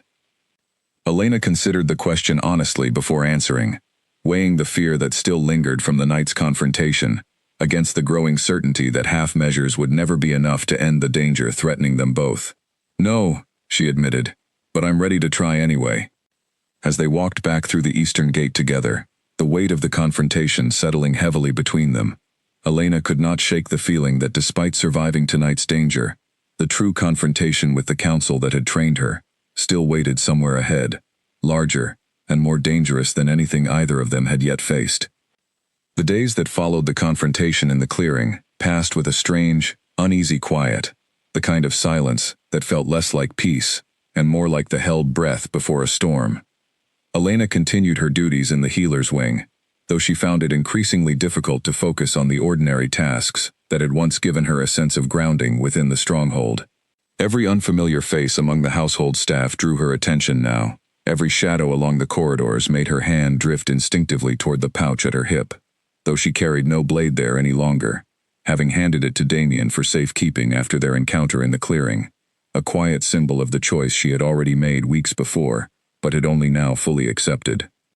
Grace noticed the change in her, though she said nothing directly about it, simply assigning Elena lighter duties for a few days, and watching her with the quiet concern of someone who suspected more than she was told, but understood better than to press for answers that weren't yet ready to be given. Damien, for his part, had thrown himself into preparations with the same focused intensity Elena imagined he brought to every crisis his stronghold had faced over the years. He met with Nathan daily, strategizing ways to gather proof of the Southern Council's activities, sending careful inquiries through trusted contacts in neighboring territories to determine whether other rising leaders had faced similar threats. The answers that returned over the following week confirmed Elena's worst fears. 3 other alphas across the northern territories, each of them young leaders whose growing influence threatened the established order the Southern Council desperately wanted to preserve, had survived recent, unexplained attempts against their lives. One had lost a trusted advisor to poison eerily similar to the attempt made against Damien.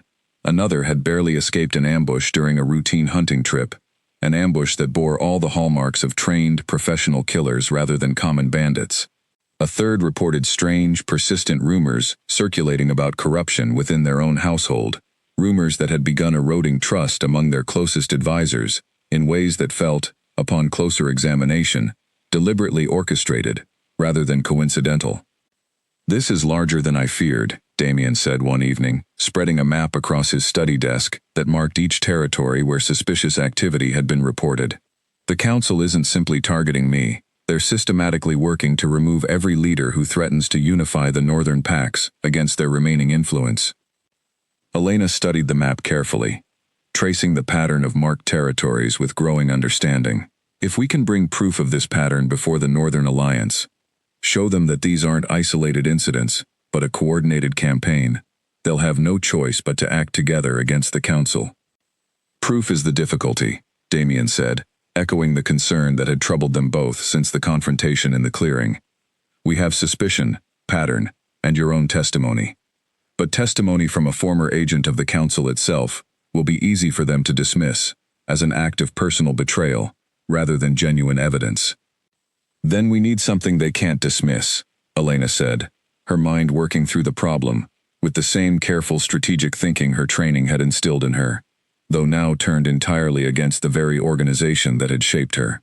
Written orders, financial records, something that ties the Council directly to each attempt, something that can't be explained away as coincidence. Do you know where such records might be kept? Damien asked. Elena hesitated, considering the question carefully. Her training had never extended into the deeper operations of the Council itself, into their record-keeping, or communication with other agents beyond the narrow scope of her own individual assignments. But she had trained alongside others for years, had absorbed fragments of information through overheard conversations and careful observation, details she had never fully appreciated the significance of until now. There's a stronghold, she said slowly, memory surfacing details she had not thought about in years. Far to the south, near the border territories, where new agents complete their final training before assignments. I remember it vaguely from my own final months of preparation. If records exist anywhere, that would be the most likely location. It's remote enough to avoid casual discovery, but central enough to coordinate communications across multiple agents. Could you find it again? Damien asked, his gray eyes sharp with sudden focus.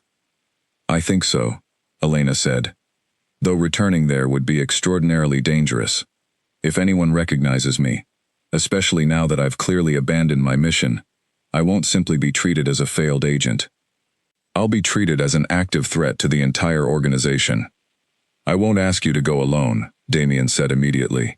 If we pursue this path, we do it together, with enough support to ensure our safety. Elena appreciated the sentiment, though practical concerns quickly tempered the reassurance. You're a king on the verge of coronation. You can't simply disappear into Southern territory on a mission this dangerous, not without raising serious questions about your absence, and not without risking exactly the kind of vulnerability the Council would exploit if they learned you'd left your stronghold undefended. Damien's jaw tightened, clearly frustrated by the truth of her words even as he recognized their validity. Then who?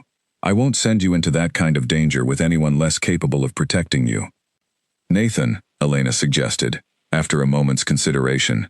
He's proven himself loyal beyond question, and skilled enough to handle whatever dangers we might encounter, and his absence, properly explained, would draw far less suspicion than yours. They brought the proposal to Nathan the following morning, laying out the full scope of the danger they faced, and the desperate need for proof strong enough to convince the Northern Alliance to act. Nathan listened without interruption, his expression growing increasingly grave as the details unfolded. You're asking me to travel into hostile territory, infiltrate a training stronghold likely filled with skilled agents, and retrieve evidence that could expose an entire criminal network, Nathan said finally, summarizing the plan with blunt clarity, with only Elena's memory of a location she visited years ago as our guide. Yes, Damien said simply.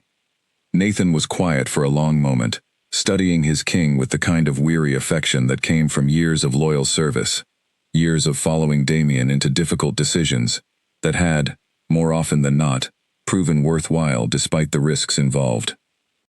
When do we leave? He asked finally. The preparations took 3 additional days, careful planning that accounted for travel routes, disguises, and contingency plans should anything go wrong during their infiltration. Elena spent hours sketching the layout of the Southern training stronghold from memory, marking entrances and likely locations for record storage, based on fragments of information she recalled from her own years of training there. She drew the outer walls first, Then the guard towers she remembered from countless early morning drills, then, more slowly, the inner courtyard, where she had once stood as a frightened new arrival. Not so different from the frightened new arrival she had been in Damien's own hall, only weeks earlier. Grace, informed only that Elena would be accompanying Nathan on an errand related to gathering rare herbs from southern territories, agreed to cover for her absence within the healer's wing, without asking further questions, trusting the king's judgment enough not to press for details she had not been offered. Elena felt a small pang of guilt at the deception, however necessary, watching Grace organize supplies for a journey she believed to be far more ordinary than the truth. The night before their departure, Elena found herself once again in Damien's study, though this visit carried a different weight than any conversation they had shared before. Tomorrow, she would be leaving the safety of the stronghold walls, traveling directly back into the territory, where the people who had trained her, who might now consider her an enemy worth eliminating, held significant power and influence. "Are you frightened?" Damien asked, watching her carefully across the quiet study. "Terrified," Elena admitted honestly, "but also, strangely, more certain than I've felt since I first arrived here." "Certain of what?" Elena considered the question carefully before answering. "That whatever happens on this journey, I'm no longer fighting for a payment, or a mission I no longer believe in. I'm fighting for something I actually care about protecting." She met his gray eyes steadily. "That certainty matters more than I expected it to." Damien crossed the room slowly, stopping close enough that Elena could feel the warmth radiating from him despite the cool evening air drifting through the study's open window. "Come back to me," he said quietly, his voice carrying a vulnerability she had rarely heard from him since their very first conversation. "Whatever you find, whatever dangers you face, come back." "I intend to," Elena said, though the promise felt fragile even as she made it, aware of exactly how dangerous the coming days would truly be. Damien reached out slowly, giving her every opportunity to step back if she chose to, and gently tucked a loose strand of hair behind her ear, his fingers lingering against her cheek for a moment longer than the simple gesture required. "I know I have no right to ask this of you," he said softly. "You've already sacrificed so much for a stronghold that wasn't yours. For a king, you were sent to kill. But I find myself asking anyway, stay safe. Not for the mission, not for the proof we need, for yourself, for the possibility of whatever comes after all of this is finished." Elena's breath caught at the tenderness in his voice, at the careful way he held himself back despite the obvious pull between them, respecting whatever boundaries she might need even now, even after everything they had shared together. "What do you imagine comes after?" she asked quietly. "I don't know yet," Damien admitted, a faint, hopeful smile touching his lips despite the seriousness of the moment. "But I find myself wanting very much to find out, together with you, rather than alone."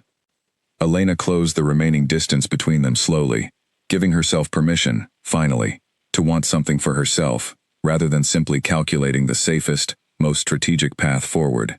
Damien's arms came around her gently, and for a long moment, neither of them spoke, simply standing together in the quiet study, drawing strength from the closeness they had both been carefully avoiding acknowledging until this exact moment.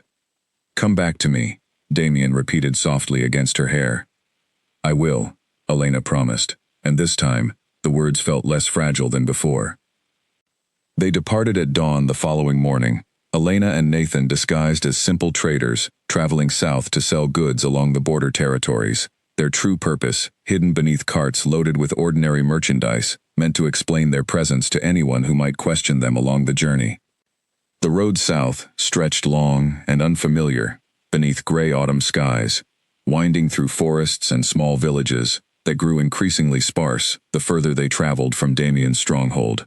Elena found herself growing more anxious with each passing mile, memories of her training resurfacing with uncomfortable clarity as familiar landmarks began appearing along the roadside, confirmation that her memory of the route remained accurate despite the years that had passed since she last traveled this path.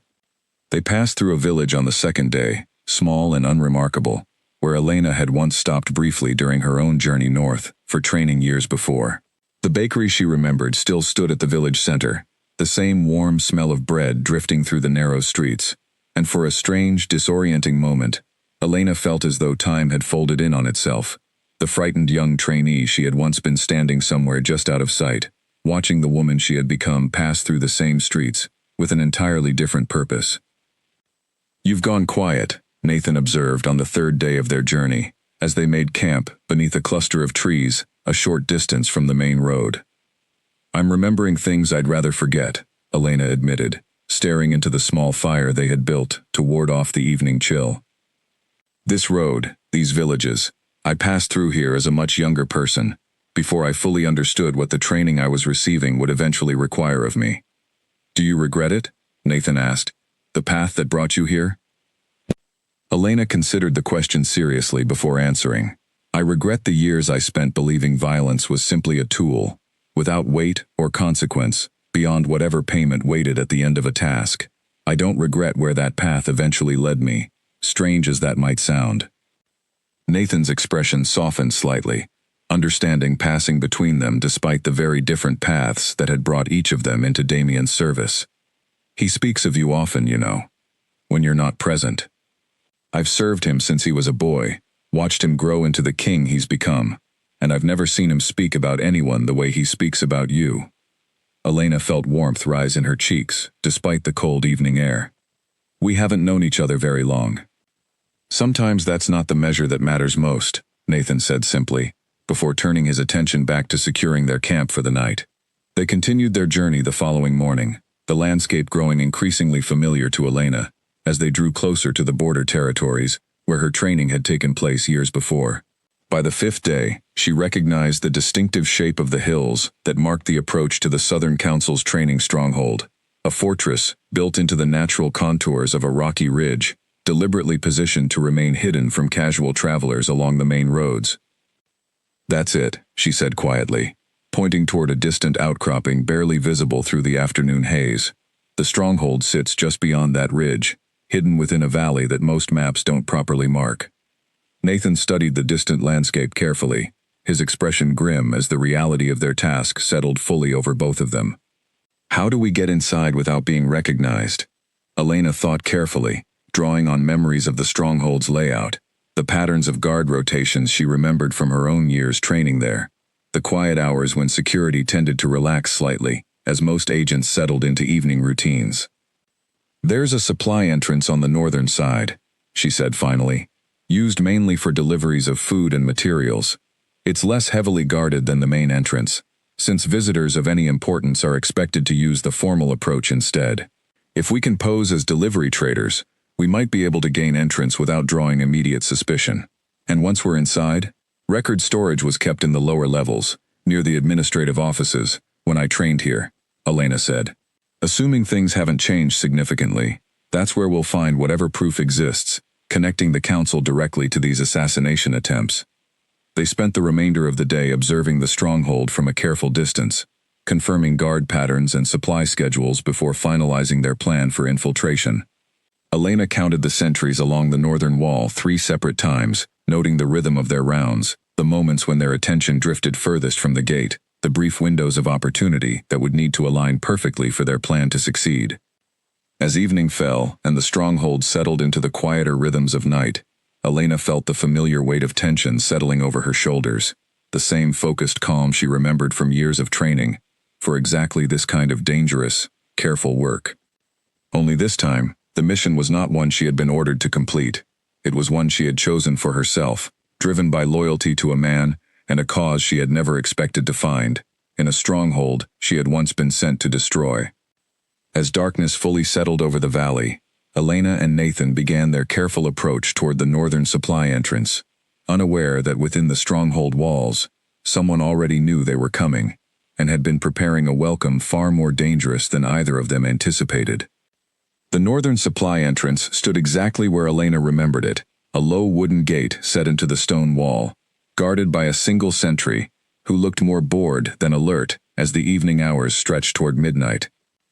Elena and Nathan approached slowly, their cart loaded with ordinary trade goods, moving with the unhurried confidence of legitimate merchants rather than infiltrators carrying far more dangerous intentions. The sentry barely glanced at their cart before waving them through, more concerned with the cold night air than with properly questioning 2 traders, who matched the expected pattern of regular deliveries. Once inside the outer walls, Elena guided them carefully through narrow service corridors, drawing on memories that felt both familiar and unsettling after years away from this place. The stronghold had changed little since her training days. The same gray stone corridors, the same practical, unadorned furnishings that reflected an organization focused entirely on function rather than comfort. She recognized the mess hall where she had eaten countless meals as a young trainee, the training yard where she had first learned to hold a blade steady, the narrow dormitory hallway where she had once shared a small room with 3 other girls her age, all of them long since scattered to assignments across the northern and southern territories alike. They moved carefully, avoiding the occasional patrol that passed through the corridors, Elena's trained instincts guiding them through moments of danger with practiced ease. Nathan followed close behind, his own considerable skills evident in the silent, careful way he moved despite his larger frame, clearly no stranger to this kind of dangerous, quiet work himself. They reached the lower administrative level without incident, finding it largely deserted at this late hour, most agents and staff having retired for the night. Elena led them toward a heavy wooden door she remembered as the entrance to the primary record storage room, though a new lock had been added since her training days, a complication she had not anticipated. "Can you get through it?" Nathan asked quietly, glancing nervously down the empty corridor. Elena studied the lock carefully, drawing on skills she had learned alongside the more violent aspects of her training. "Give me a moment." She worked methodically, her hands steady despite the tension coiled tight in her chest, until finally the lock gave way, with a soft click that seemed impossibly loud in the quiet corridor. They slipped inside quickly, closing the door behind them before lighting a small covered lantern Nathan had carried for exactly this purpose. The room before them was larger than Elena remembered. Rows of shelves lined with carefully organized scrolls and ledgers, evidence of an organization far more extensive and methodical than she had fully appreciated during her years of training here. She moved quickly toward the section she remembered housing agent assignments, searching for anything that might connect the council directly to the assassination attempts against Damien and the other northern leaders. "Here," she whispered urgently, pulling a heavy ledger from one of the shelves, her eyes scanning quickly through pages filled with coded entries she had been trained to read years before. Assignment records. This lists agents by code name, along with target locations and dates. Nathan moved closer, holding the lantern steady as Elena flipped through the pages, searching for entries that matched the pattern of attacks they had already identified.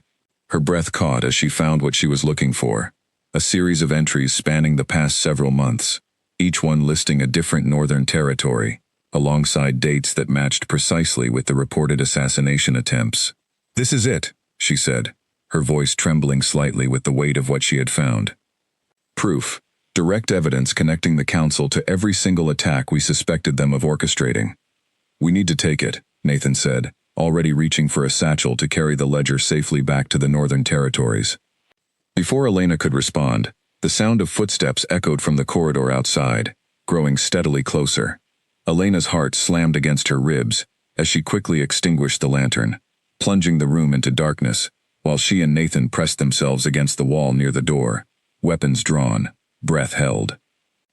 The footsteps paused directly outside the door, and Elena heard the unmistakable sound of someone testing the lock, finding it already broken, and understanding immediately that someone had breached the record storage room. The door swung open slowly, and a figure stepped inside, silhouetted against the dim corridor light beyond. Elena recognized the voice immediately, even before her eyes adjusted enough to confirm the identity of the intruder. "I wondered how long it would take you to come here," the voice said calmly, and Elena realized with a jolt of surprise that it belonged to the same woman she and Damien had confronted in the clearing weeks earlier, the agent sent to verify Elena's loyalty, before their encounter had ended in an uneasy truce. "You followed us," Elena said quietly, lowering her weapon slightly, though caution kept her from fully relaxing. "I've been watching this stronghold since our encounter," the woman said, stepping further into the room and allowing Nathan to relight the lantern, now that her identity had been revealed. "After what happened between us, I found myself unable to simply return to my previous assignments, without understanding more about what drove your change in loyalty. I began asking questions the council did not appreciate. And they discovered your doubt," Elena guessed, understanding beginning to dawn. They discovered enough to make me realize returning to their good graces was no longer a realistic option, the woman confirmed, her expression carrying the same weary resignation Elena remembered from her own early days of doubt. I came here hoping to find proof of my own, something that might convince other agents within the organization that our leadership has grown far more dangerous and corrupt than any of us originally understood. My name is Elena, Elena said finally, extending a hand toward the woman, despite the tension that had marked their previous encounter.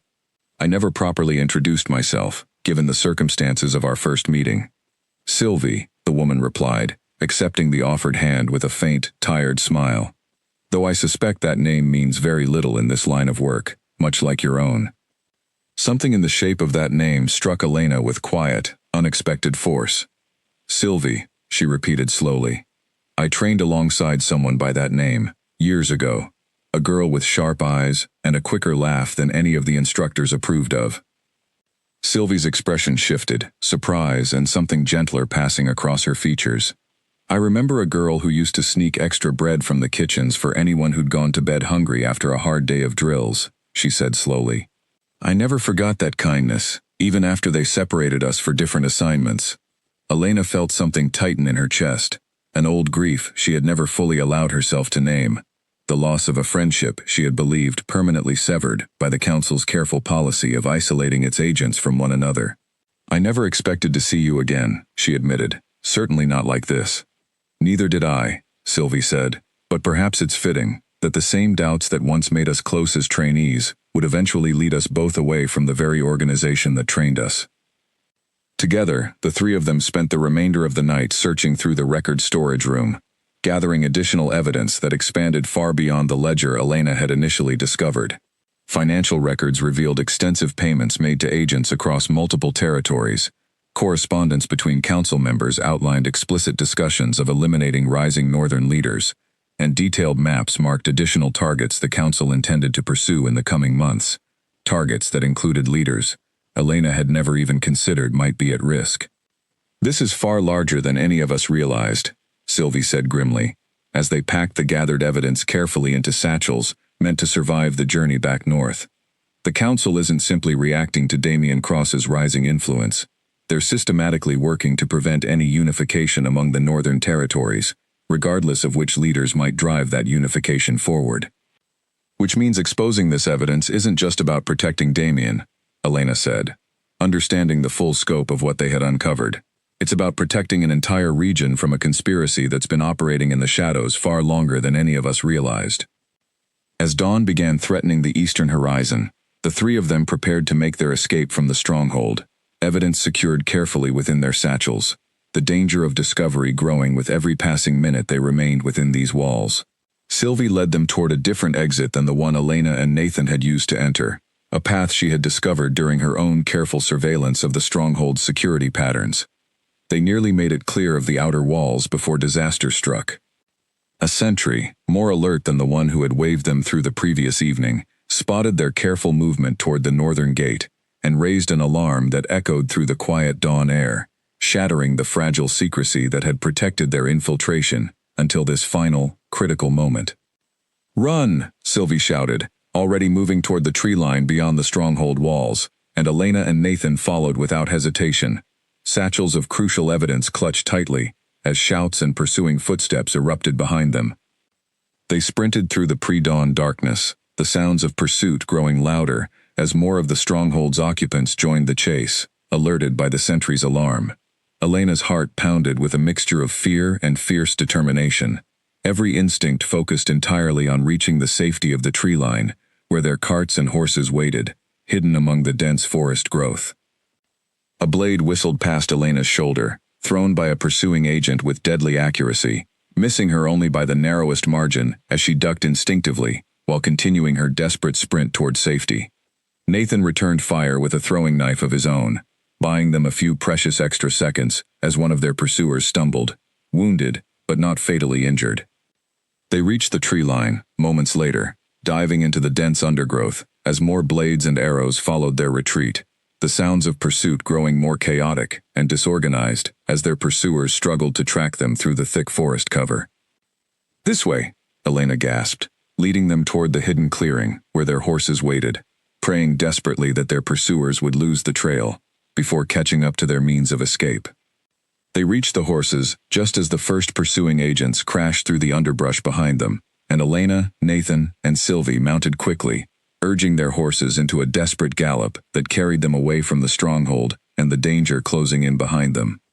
They rode hard for hours, putting as much distance as possible between themselves and the southern stronghold, before finally slowing their pace once the sounds of pursuit had faded entirely into the distance.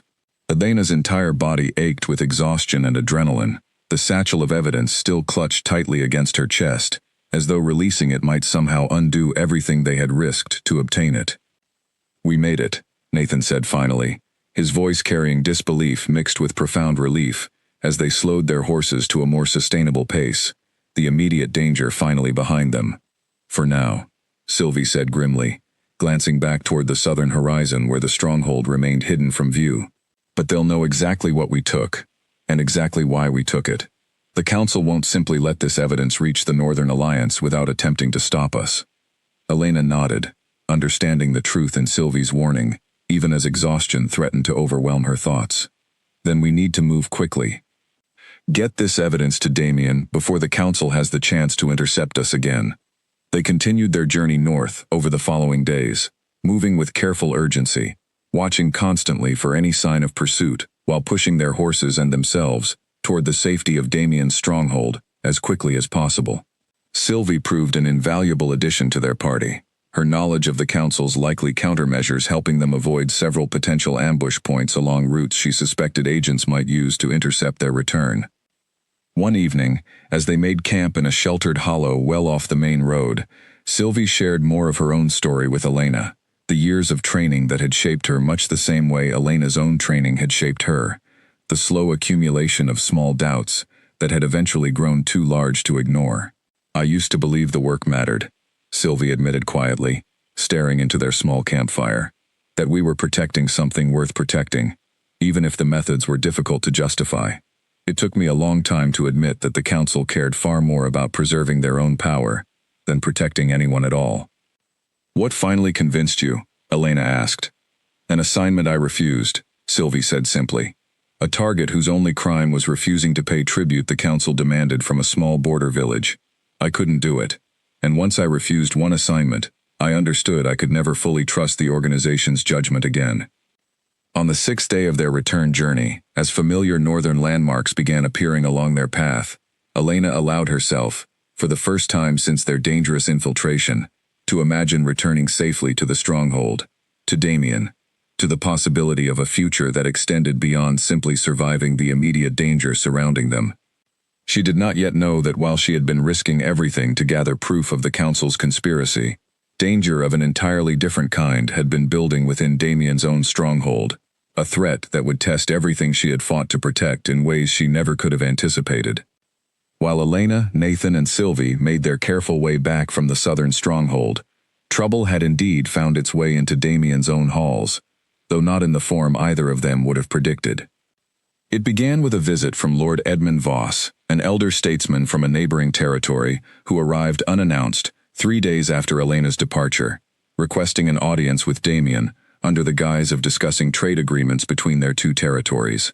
Damien received him cautiously, aware that unannounced visits from southern-aligned nobles rarely carried purely innocent intentions, especially given everything he now understood about the conspiracy threatening the northern territories. "Your coronation approaches quickly," Edmund observed, seated across from Damien, in the same study where so many crucial conversations had already taken place. "The Council wishes to extend their congratulations, along with a proposal they believe might benefit both our territories." "The Council has shown little genuine interest in my success until now," Damien said carefully, watching the older wolf's expression for any sign of the true purpose behind this visit. "Forgive my skepticism regarding sudden congratulations." Edmund's smile remained pleasant, though something calculating flickered behind his eyes. "Perhaps the Council has simply come to recognize the inevitability of your rising influence, and wishes to establish a more cooperative relationship going forward, rather than continuing what has clearly been an unproductive rivalry." Unproductive rivalry struck Damien as a curious way to describe assassination attempts and poison plots though he kept his expression carefully neutral, unwilling to reveal how much he already knew about the council's true intentions. "What exactly is this proposal?" Damien asked. "A marriage alliance," Edmund said simply. "Between yourself and my own granddaughter, Charlotte. Such a union would demonstrate genuine commitment to peaceful cooperation between our territories, securing stability for both our peoples going forward." Damien's jaw tightened almost imperceptibly, understanding immediately the true purpose behind this sudden proposal. The council, having failed to eliminate him through direct violence, now sought to control him through political alliance instead, binding him to their interests through marriage rather than assassination. "I appreciate the consideration," Damien said carefully, "though such decisions require thoughtful deliberation. I hope you understand my hesitation to commit to something of such significant permanence without proper reflection." Edmund's expression tightened slightly at the diplomatic refusal, though he maintained his composed demeanor. "Of course, though I would encourage you not to deliberate too long. The council values decisive leadership, and prolonged hesitation regarding matters of such importance might be misread as uncertainty about your commitment to peaceful relations." The threat, thinly veiled beneath diplomatic language, was unmistakable to Damien's trained ear. Refuse the marriage alliance, and risk the council interpreting his refusal as continued hostility, an excuse for further, more direct action against him. "I'll consider your proposal carefully," Damien said finally, though internally, he had already decided the answer would be no, regardless of consequences. Edmund lingered another hour, speaking of unrelated trade matters, with the same practiced ease he had brought to the marriage proposal, though Damien found it increasingly difficult to focus on the conversation, his thoughts circling instead around the true purpose behind this visit, and what it might signal about the council's growing desperation. After Edmund departed, Damien summoned his most trusted council members to discuss the implications of this new development, though he found himself distracted throughout the meeting, his thoughts repeatedly drifting toward Elena, wondering how her dangerous mission to the south was progressing, wondering whether she remained safe, despite the risks she had chosen to face for his sake. That evening, alone in his study, Damien found himself staring at the same window where he and Elena had shared their first honest conversation weeks earlier, memory of her presence lingering in the quiet room despite her physical absence. He had grown accustomed, faster than he expected, to her presence within these walls, to conversations that felt different from every other interaction he navigated as king, honest, in ways that had little to do with strategy or diplomacy. He missed her, he realized, more intensely than he had allowed himself to fully acknowledge until this quiet, lonely evening. His thoughts were interrupted by Grace, who entered his study with unusual urgency, her expression carrying concern that immediately drew his full attention. "My lord, forgive the intrusion," Grace said, "but I believe you should know that several members of the household staff have been asking unusual questions about Alara's true background. Questions that suggest someone has been spreading rumors about her true identity." Damien's stomach tightened with immediate alarm. "What kind of rumors?" "That she isn't truly a healer at all," Grace said carefully. "That her arrival here was connected to darker purposes than simple medical training. I don't know the source of these rumors, my lord, but they've begun spreading quickly enough that I felt you should be warned before they reach ears that might act on such suspicions." Damien's mind raced through the implications, understanding immediately that Edmund's visit and these sudden rumors were unlikely to be coincidental. The council, having failed to control him through direct violence or political alliance, now appeared to be pursuing an entirely different strategy, exposing Elena's true identity to undermine his credibility and eliminate her usefulness to him simultaneously. "Thank you, Grace," Damien said. "I'll address this matter directly. In the meantime, I'd ask that you help contain these rumors as much as possible, without drawing further attention to them." Grace nodded, though concern remained etched clearly across her features as she departed the study, leaving Damien alone once more, with thoughts that had grown considerably more troubled than before her warning. He spent the following days navigating an increasingly complex political landscape, deflecting further pressure from Edmund regarding the proposed marriage alliance, while simultaneously working to contain rumors about Elena's true identity before they could spread beyond control. He spoke privately with several members of his household staff whose loyalty he trusted completely, asking them to gently redirect any conversations about Alara's background without revealing that he himself already knew far more than any rumor suggested. The strain of managing both threats without revealing the full truth of the conspiracy he and Elena had uncovered together tested his patience and strategic thinking more severely than almost any challenge he had faced since assuming leadership of his territory. Edmund returned twice more during Elena's absence, each visit carrying the same thinly veiled pressure regarding the marriage proposal, each conversation growing subtly more pointed in its implications about the consequences of continued refusal. During the second visit, Edmund mentioned, almost in passing, a piece of information that sent a fresh wave of alarm through Damien's careful composure. "I understand you've taken quite an interest in one of your household healers," Edmund said casually, his eyes carrying a sharpness that belied his relaxed tone. "A young woman, I'm told, of somewhat mysterious origins. Rumors travel quickly between territories, my lord, even ones as far removed as your own mountain stronghold." Damien kept his expression carefully neutral, though internally, his mind raced through the implications of Edmund's knowledge. "I make it a practice to know the members of my own household well," he said evenly. "I wasn't aware that basic familiarity with my staff had become a subject of interest among neighboring territories." Edmund's smile carried the particular satisfaction of someone who believed they held an advantage, though he did not press the matter further, content, it seemed, to have planted the seed of concern and allow it to grow on its own. "Merely idle curiosity," he said, "though I would encourage you to consider carefully the company you keep, especially as your coronation approaches. Appearances matter greatly to those who might one day be called upon to support your rule." It was during this tense period that Nathan's advance messenger finally arrived, carrying word that Elena, Nathan, and an unexpected third companion were making their way back toward the stronghold, having successfully retrieved evidence that would expose the council's conspiracy for what it truly was. Relief flooded through Damien at the news, though it did little to ease the mounting political pressure he continued facing in their absence. He immediately began preparations to convene the Northern Alliance, sending urgent messages to neighboring territories requesting their leaders gather for a critical meeting regarding threats facing their collective stability, timing the gathering carefully to coincide with Elena's expected return. 3 days later, as dusk settled over the stronghold, word reached Damien that Elena's party had been spotted approaching the eastern gate. He made his way there immediately, unable to contain the urgency of his own relief at her safe return, arriving just as Elena, Nathan, and an unfamiliar woman dismounted their exhausted horses within the stronghold's protective walls. Elena looked up as he approached, exhaustion evident in every line of her posture, though her eyes brightened immediately at the sight of him, relief and something warmer passing across her features despite the visible toll of their dangerous journey. "You're safe," Damien said, closing the distance between them, without concern for the guards and staff members watching their reunion with open curiosity. "We're safe," Elena confirmed, "and we have exactly what we needed." Damien's gaze shifted briefly to the unfamiliar woman standing beside Nathan, recognition dawning as he realized this must be the same agent who had confronted Elena in the clearing weeks earlier. "And your companion?"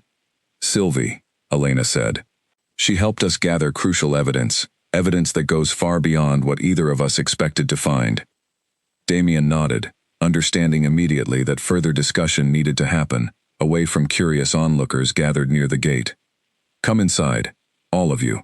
We have much to discuss, and time is more limited than you likely realize." He explained the situation as they made their way toward his private study, detailing Edmund's visit, the proposed marriage alliance, and the troubling rumors that had begun spreading about Elena's true identity during her absence. Elena's expression darkened with each revelation, understanding immediately the danger these developments represented, not just to Damien's political standing, but to the fragile trust they had built together within these walls. "They're accelerating their timeline," Elena said grimly, once Damien finished explaining the full scope of what had transpired during her absence. "Marriage alliance, exposure of my true identity, all of it happening simultaneously, suggests they know we're close to uncovering something they desperately want to keep hidden. Which makes the evidence we've gathered even more crucial," Nathan added, setting the heavy satchel of documents on Damien's desk. "We need to move quickly, before they have the chance to further undermine your position." Damien spent the following hours reviewing the evidence carefully, his expression growing increasingly grim as the full scope of the council's conspiracy became undeniably clear through the documents Elena and her companions had risked so much to obtain. financial records connecting the council directly to payments for assassination attempts, correspondence explicitly discussing plans to eliminate rising northern leaders, detailed maps marking future targets across the region. All of it painted a picture of systematic, coordinated violence that extended far beyond any single territory's concerns. "This is enough," Damien said finally, setting down the last document with grim satisfaction. "More than enough to bring before the Northern Alliance. I've already sent word requesting their leaders gather here within the week to discuss threats facing our collective stability. With this evidence, we can expose the Council's conspiracy fully, before their coronation gift of marriage alliance, or exposure of Elena's identity, has the chance to further undermine my position. The Council won't simply accept exposure quietly," Sylvie warned, speaking for the first time since arriving at the stronghold. "They've invested years building influence and control across multiple territories. Cornered, they'll likely become more dangerous, not less, especially as their options for quiet resolution disappear." "Then we need to be prepared for that danger," Damien said, "and ensure the Alliance meeting takes place under conditions secure enough to prevent any further attempts against those gathered to discuss this threat." They spent the following days finalizing preparations for the Alliance meeting, Elena working closely with Damien to organize the evidence in a manner that would clearly demonstrate the full scope of the conspiracy to skeptical leaders, who might initially resist believing accusations against an organization that had maintained significant influence across the southern territories for generations. Sylvie contributed her own first-hand knowledge of the Council's internal structure, helping identify which specific council members bore the greatest responsibility for orchestrating the various attacks, information that would prove crucial in demonstrating the conspiracy's coordinated nature, rather than allowing it to be dismissed as the actions of a few rogue agents. Despite the mounting pressure and danger surrounding their preparations, Elena found herself grateful, more than she expected, simply to be back within these walls, back in Damien's presence after the harrowing journey south, and the dangerous confrontations that had marked their return. Late one evening, as preparations for the Alliance meeting continued around them, she found a rare quiet moment alone with Damien in his study, the same space where so much of their story had unfolded since her arrival weeks earlier.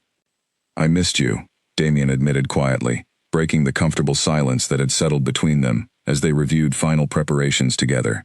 "More than I expected to, given how short a time you were actually away." "I missed you too," Elena said honestly, setting aside the documents she had been organizing to meet his gaze fully. "There were moments during that journey when I wasn't certain I'd make it back at all, and in those moments, more than anything else, I found myself thinking about this study, about these conversations, about you." Damien reached for her hand gently, his gray eyes carrying warmth that had nothing to do with strategy or political calculation. "When this is finished, when the Alliance meeting concludes and the Council's conspiracy has been fully exposed, I want to discuss what comes next, for both of us." "I'd like that," Elena said softly, allowing herself, finally, to imagine a future beyond simply surviving the immediate dangers surrounding them. He told her, more fully than he had before, about Edmund's visit and the marriage proposal, watching her carefully for her reaction. Elena listened without interruption, her jaw tightening slightly at the implications, though she said nothing until he had finished. "You refused, I assume," she said finally.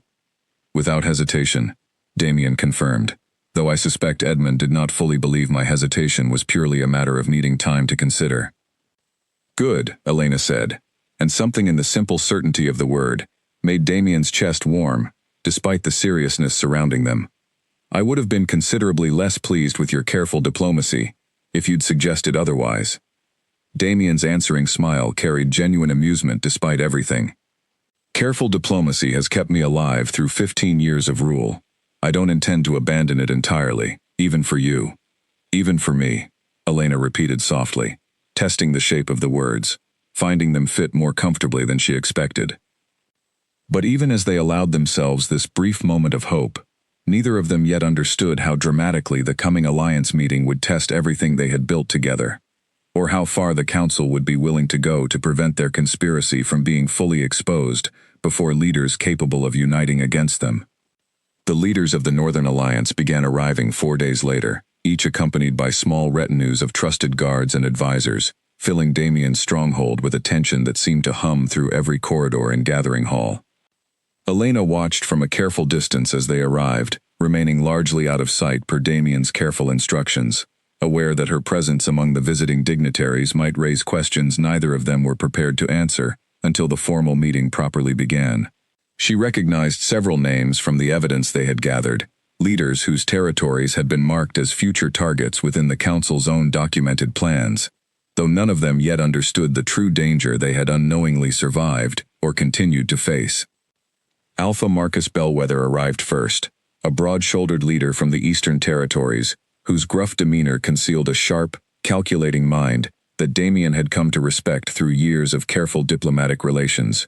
He was followed shortly after by Alpha Julia Hartford, a younger leader whose territory bordered the contested regions closest to the Southern Council's traditional influence, and finally, by Alpha Henry Ashford, an older statesman whose decades of experience navigating Northern politics had earned him considerable respect among his peers. Damien greeted each arrival personally, maintaining careful composure despite the mounting pressure of what he knew this gathering would ultimately require of him. Revealing the full scope of the council's conspiracy meant admitting his own vulnerability, admitting that an assassin had walked freely through his stronghold for weeks before choosing to abandon her mission, admitting that his own coronation and continued leadership had been threatened by forces far more dangerous than any of these gathered leaders currently understood.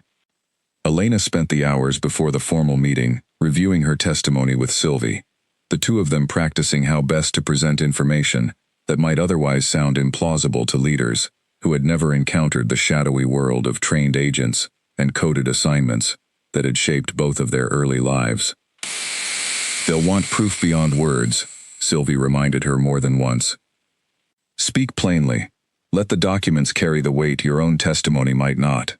The formal meeting began the following morning, gathered in the largest hall within Damien's stronghold, tension evident in the careful, measured way each leader took their seat around the long wooden table that dominated the room's center. Elena remained hidden in an adjoining chamber, watching through a narrow gap in the doorway, her heart pounding with anxious anticipation as Damien began the presentation they had so carefully prepared together. "Thank you all for answering my summons on short notice," Damien began, his voice carrying the calm authority that had guided his stronghold through countless previous challenges. "What I'm about to share with you represents a threat far greater than any single territory's concerns, a conspiracy that has already claimed lives among our peoples and threatens to claim considerably more before its full scope is properly understood and addressed." He proceeded to lay out the evidence carefully, beginning with the pattern of assassination attempts across multiple territories, moving methodically through the documented proof Elena and her companions had risked everything to obtain from the Southern Council's own stronghold. Skeptical murmurs rippled through the gathered leaders as Damien presented financial records connecting specific payments to documented attacks, correspondence explicitly discussing plans to eliminate rising northern influence, detailed maps marking future targets that included territories represented by several leaders currently seated around this very table. "This is a serious accusation," Alpha Marcus said finally, his gruff voice carrying genuine concern beneath its characteristic bluntness. "The Southern Council has maintained peaceful, if strained, relations with our territories for generations. What proof do you have that these documents are genuine, rather than fabricated to serve some other political purpose?" Damien had anticipated this challenge, understanding that convincing skeptical leaders would require more than simply presenting documents, no matter how damning their content appeared. "I have a witness," he said carefully, "someone who trained directly within the Council's organization, who can speak firsthand to the methods and intentions behind these documented plans." This was the moment Elena had been dreading and preparing for, in equal measure since their return from the Southern Territories. She emerged from the adjoining chamber at Damien's signal, feeling the weight of dozens of unfamiliar eyes turning toward her, as she made her way to stand beside him at the head of the long table. "This is Elena Voss," Damien said, his voice steady despite the obvious tension rippling through the gathered leaders at this unexpected introduction. "Trained as an agent of the Southern Council, sent to my stronghold weeks ago with instructions to end my life before my coronation could be finalized." The reaction was immediate and explosive several leaders rising from their seats with hands moving instinctively toward weapons, guards stepping forward protectively around their respective alphas, the careful diplomatic atmosphere of the meeting shattering instantly into chaos and suspicion. "You've brought an assassin into this gathering?" Alpha Julia demanded, her voice sharp with alarm as she positioned herself protectively near her own guards. "I've brought a woman who chose, at considerable personal risk, to abandon her original mission, and instead help expose the conspiracy threatening all of our territories," Damien said firmly, holding his ground, despite the mounting tension in the room. "Elena is the reason I'm alive today, to share this evidence with you. She's the reason we possess documents detailed enough to prove this conspiracy beyond reasonable doubt."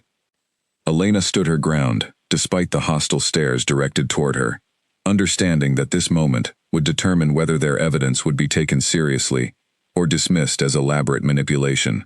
"I understand your suspicion," she said, her voice carrying more steadiness than she actually felt. "I would be suspicious too, in your position. But everything I'm about to share with you can be verified through the documents we've already presented, through testimony from others within the Council's organization who have similarly chosen to abandon their original assignments, rather than continue serving an organization whose true intentions have become impossible to ignore." She proceeded to explain the structure of the Southern Council's operations, the training methods used to prepare agents for assignments, exactly like the one she had originally received, the pattern of assassination attempts and political manipulation, designed to prevent unification among the Northern Territories.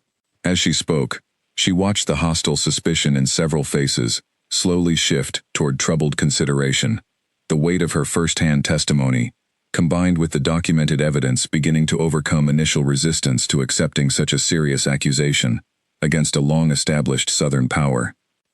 "Why would you abandon your original mission?" Alpha Henry asked finally, his weathered face carrying genuine curiosity beneath its careful diplomatic composure. "What convinced you to risk everything, betray the organization that trained you, to protect a king you were sent to eliminate?" Elena considered the question carefully, aware that her answer needed to convey genuine conviction, rather than rehearsed explanation. "Because I discovered, once I actually spent time within these walls, that the monster I had been trained to expect did not exist," she said honestly. "I found instead a leader genuinely committed to protecting his people, willing to extend trust and understanding, even towards someone sent to end his life, rather than simply eliminating a threat the moment it was discovered." She glanced briefly toward Damien, before continuing. "I discovered that the conspiracy I had been serving was never truly about protecting stability or tradition, as I had been taught to believe. It was about preserving power for a select few, regardless of the cost to innocent lives caught in their pursuit of continued control." The room remained quiet for a long moment following her words, the gathered leaders clearly weighing the sincerity of her testimony against the serious implications of accepting such accusations against an established Southern power. "Sylvie," Damien said, gesturing toward the doorway where Elena's companion had remained waiting, "please join us." Sylvie entered the hall, her own testimony echoing much of what Elena had already shared, her first-hand experience as an active agent, until only weeks earlier, lending additional credibility to accusations that might otherwise have remained dismissible as elaborate fabrication by a single disgruntled former agent. She described in careful detail the assignment she had once refused, the growing suspicion that fell upon her afterward, the slow, deliberate way the council had begun treating her as a liability rather than a trusted agent the moment her loyalty came into question. "I have watched this organization discard people the moment they cease to be useful," Sylvie told the gathered leaders. "I have watched agents disappear entirely after failed assignments, their names never spoken again. Whatever doubts you carry about believing two former agents over an established Southern power, I would ask you to consider what kind of organization creates people willing to risk everything, including their own safety, simply to speak the truth about what they witnessed." By the time both women finished sharing their testimony, combined with the carefully organized documentary evidence Damien had presented, the mood among the gathered leaders had shifted decisively from skeptical resistance toward grim, troubled acceptance of the threat they now understood themselves to be facing.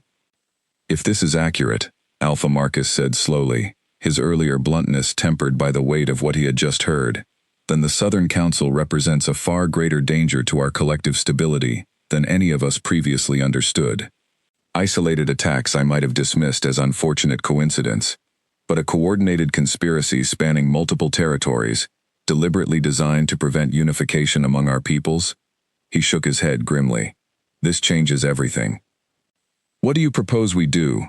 Alpha Julia asked, addressing Damien directly.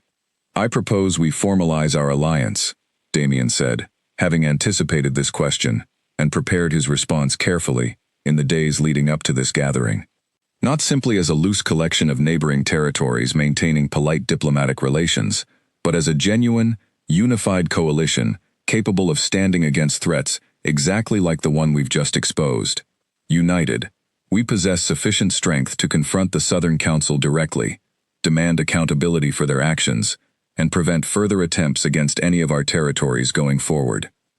The discussion that followed stretched long into the afternoon, gathered leaders debating the practical implications of formal unification, the diplomatic and military considerations involved in confronting an established power like the Southern Council, the careful balance required to protect their territories without triggering the kind of open conflict that would cause far greater harm than the quiet, hidden violence they had already suffered. Alpha Henry, drawing on decades of political experience, raised thoughtful questions about the practical mechanisms such an alliance would require, how disputes between member territories might be resolved, how shared military resources might be coordinated in the event of further council aggression. Alpha Julia pressed for immediate, decisive action, her territory's proximity to the southern border lending urgency to her arguments. Alpha Marcus, ever cautious, insisted on careful documentation of every agreement reached, unwilling to commit his territory to arrangements built on anything less than solid, formal understanding. Elena listened to the debate with growing admiration for Damien's patient, careful navigation of each leader's concerns, watching him balance Julia's urgency against Marcus's caution, weaving Henry's practical wisdom into a framework flexible enough to satisfy the varied needs of territories that had, until recently, maintained only the loosest of cooperative relationships. As evening approached and the formal session finally concluded, with tentative agreement reached toward pursuing formal alliance and confronting the Southern Council's conspiracy through coordinated diplomatic and, if necessary, military pressure, Elena found herself exhausted but relieved, the weight of the day's revelations finally beginning to settle into something resembling accomplishment rather than pure anxiety. She found Damien alone briefly that evening, taking a rare quiet moment away from the ongoing negotiations and preparations that would continue over the following days as the alliance leaders worked out the specific details of their coordinated response. You did well today, Damien said, relief evident in his own exhausted expression, as they stood together near the same window where so many of their private conversations had unfolded since her arrival weeks earlier. We did well, Elena corrected gently. Together. Damien's smile carried genuine warmth, despite his obvious exhaustion. I meant what I said earlier, about discussing what comes next once this crisis is properly resolved. I remember, Elena said softly. Before either of them could continue the conversation further, urgent footsteps approached from the corridor outside, and Nathan burst into the room, with an expression that immediately shattered the brief moment of peace they had managed to find together. My lord, Nathan said urgently, we've received word. Council forces have been spotted moving north, faster than any diplomatic response could reasonably explain. It appears they've learned of this gathering, and they're moving to prevent the alliance from fully forming before word of their conspiracy spreads any further. Damien's expression hardened instantly, all traces of the brief warmth from moments before, replaced by the focused determination of a king facing an immediate, urgent threat. How long until they arrive? Our scouts estimate 2 days, perhaps less, if they're moving with the urgency our reports suggest, Nathan said grimly. Elena felt cold dread settle over her at the implications of this news. The council, having failed to eliminate their threat through quiet, hidden methods, now appeared prepared to escalate directly into open confrontation, moving military force north in a desperate attempt to prevent the very alliance formation that had just begun taking shape within these walls.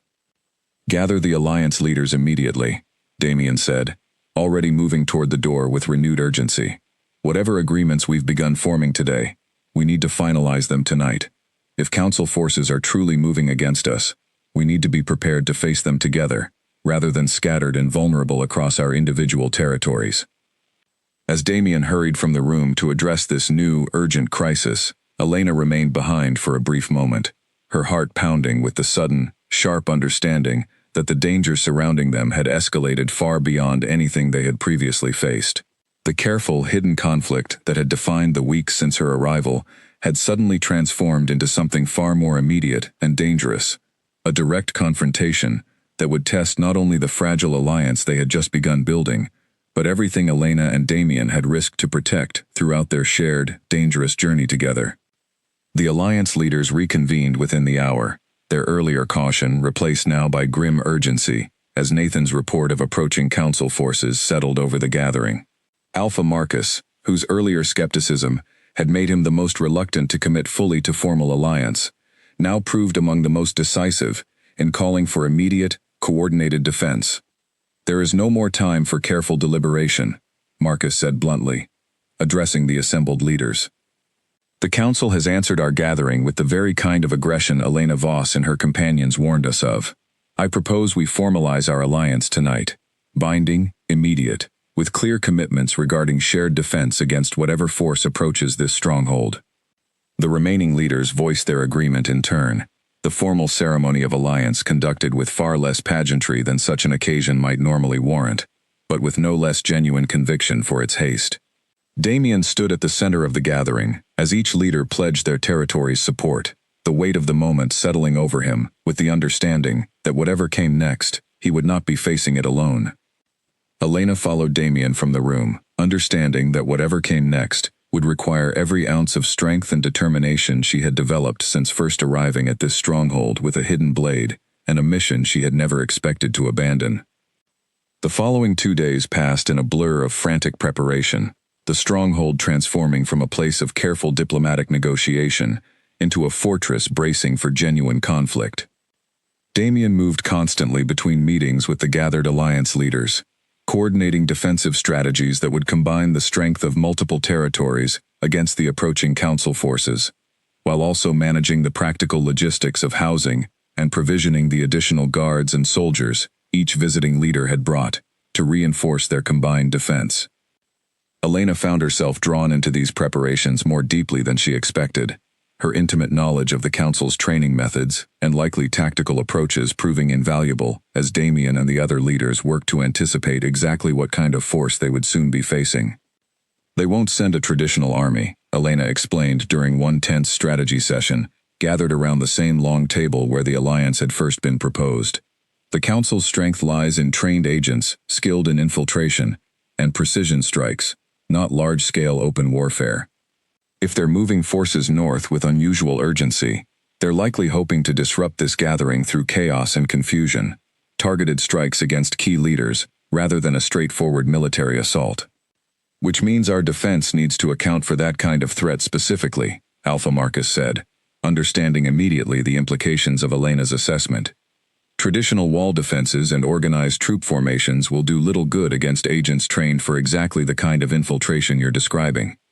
We need internal security, as much as external defense," Damien agreed, already thinking through the practical adjustments this assessment required.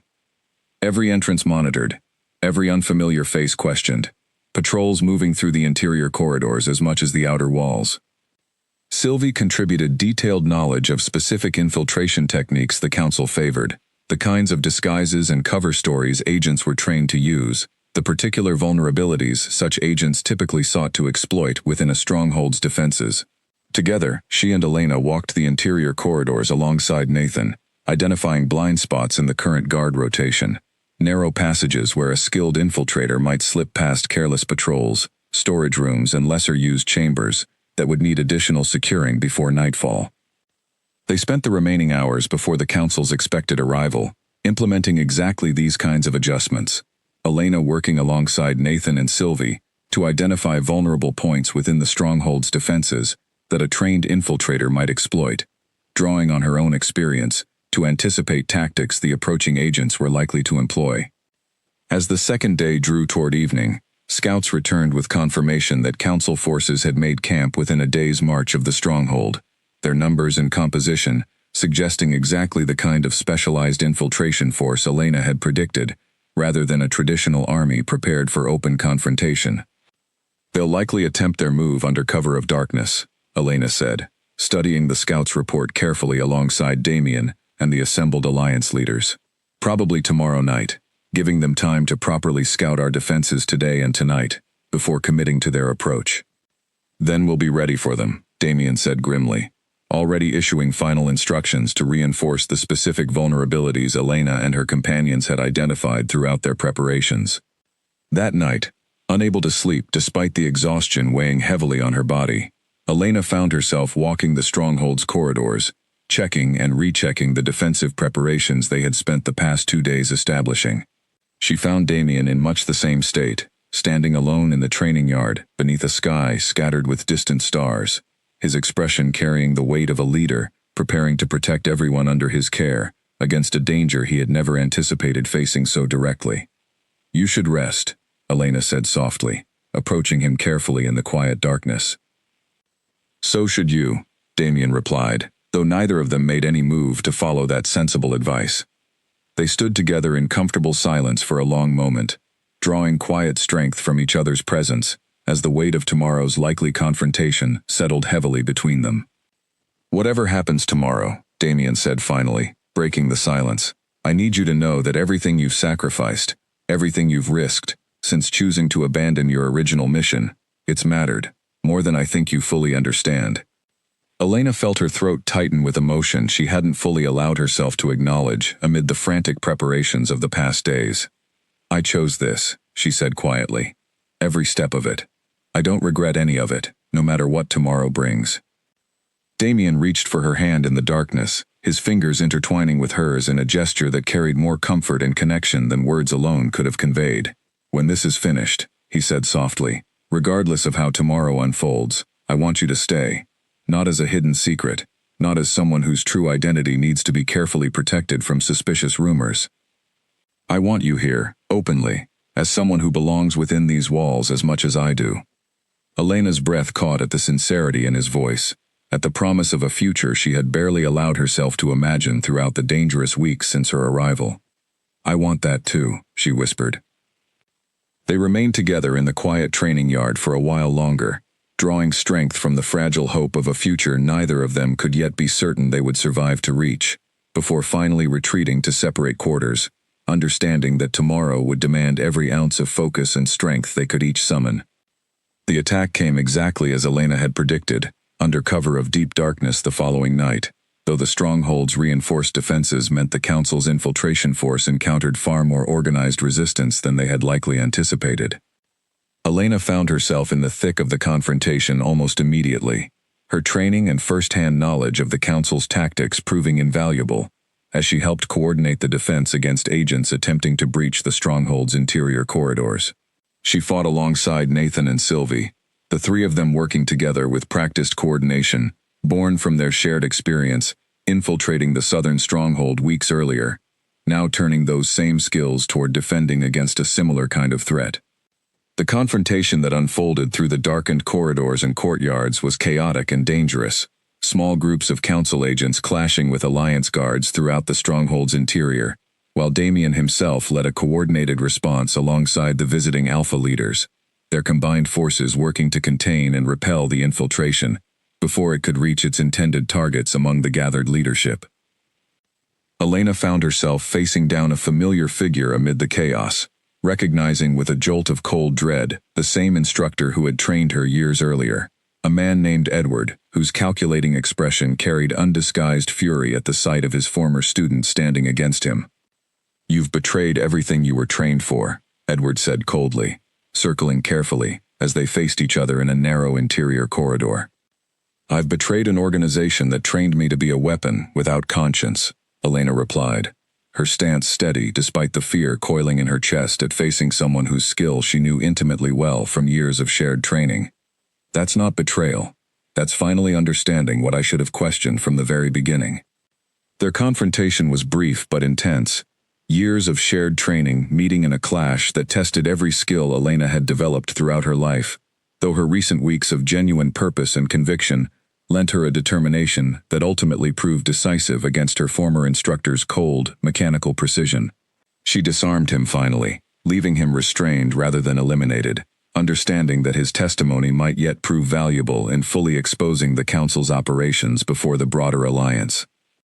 Elsewhere within the stronghold, Sylvie confronted two agents she recognized from her own years of training, former colleagues, whose loyalty to the Council remained apparently unshaken, despite everything she herself had come to understand about the organization's true nature.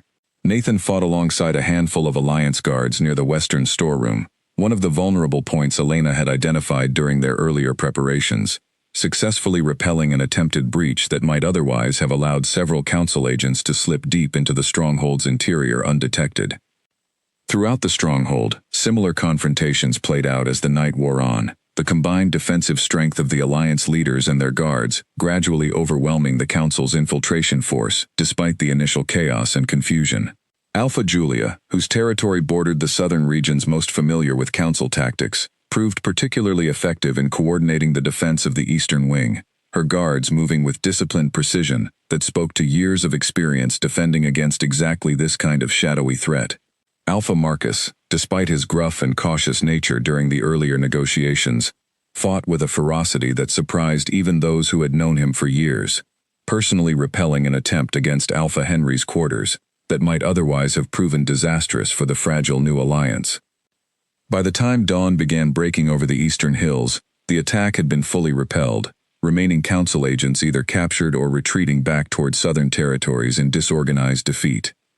Elena found Damien in the aftermath, exhausted but unharmed, directing the final security sweeps to ensure no remaining threats lingered within the stronghold's walls.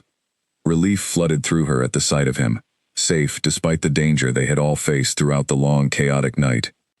"We held," Damien said, his voice carrying exhausted satisfaction, as their eyes met across the courtyard, littered with evidence of the night's intense confrontation. "We held," Elena confirmed, closing the distance between them, despite the exhaustion weighing on her own body. The Alliance leaders gathered again later that morning, this time with renewed conviction rather than lingering skepticism, the Council's direct attack against their gathering, serving as undeniable proof of exactly the threat Elena and Damien had worked so hard to expose. Whatever doubt had remained among the visiting leaders regarding the seriousness of the conspiracy had been thoroughly erased by the night's violent confrontation. "This changes our approach considerably," Alpha Henry said grimly, addressing the assembled leaders in the aftermath of the attack. "We're no longer simply discussing whether to formalize our alliance in response to hidden political maneuvering. We're responding to open, direct aggression against a gathering of Northern leadership. This demands a decisive, unified response."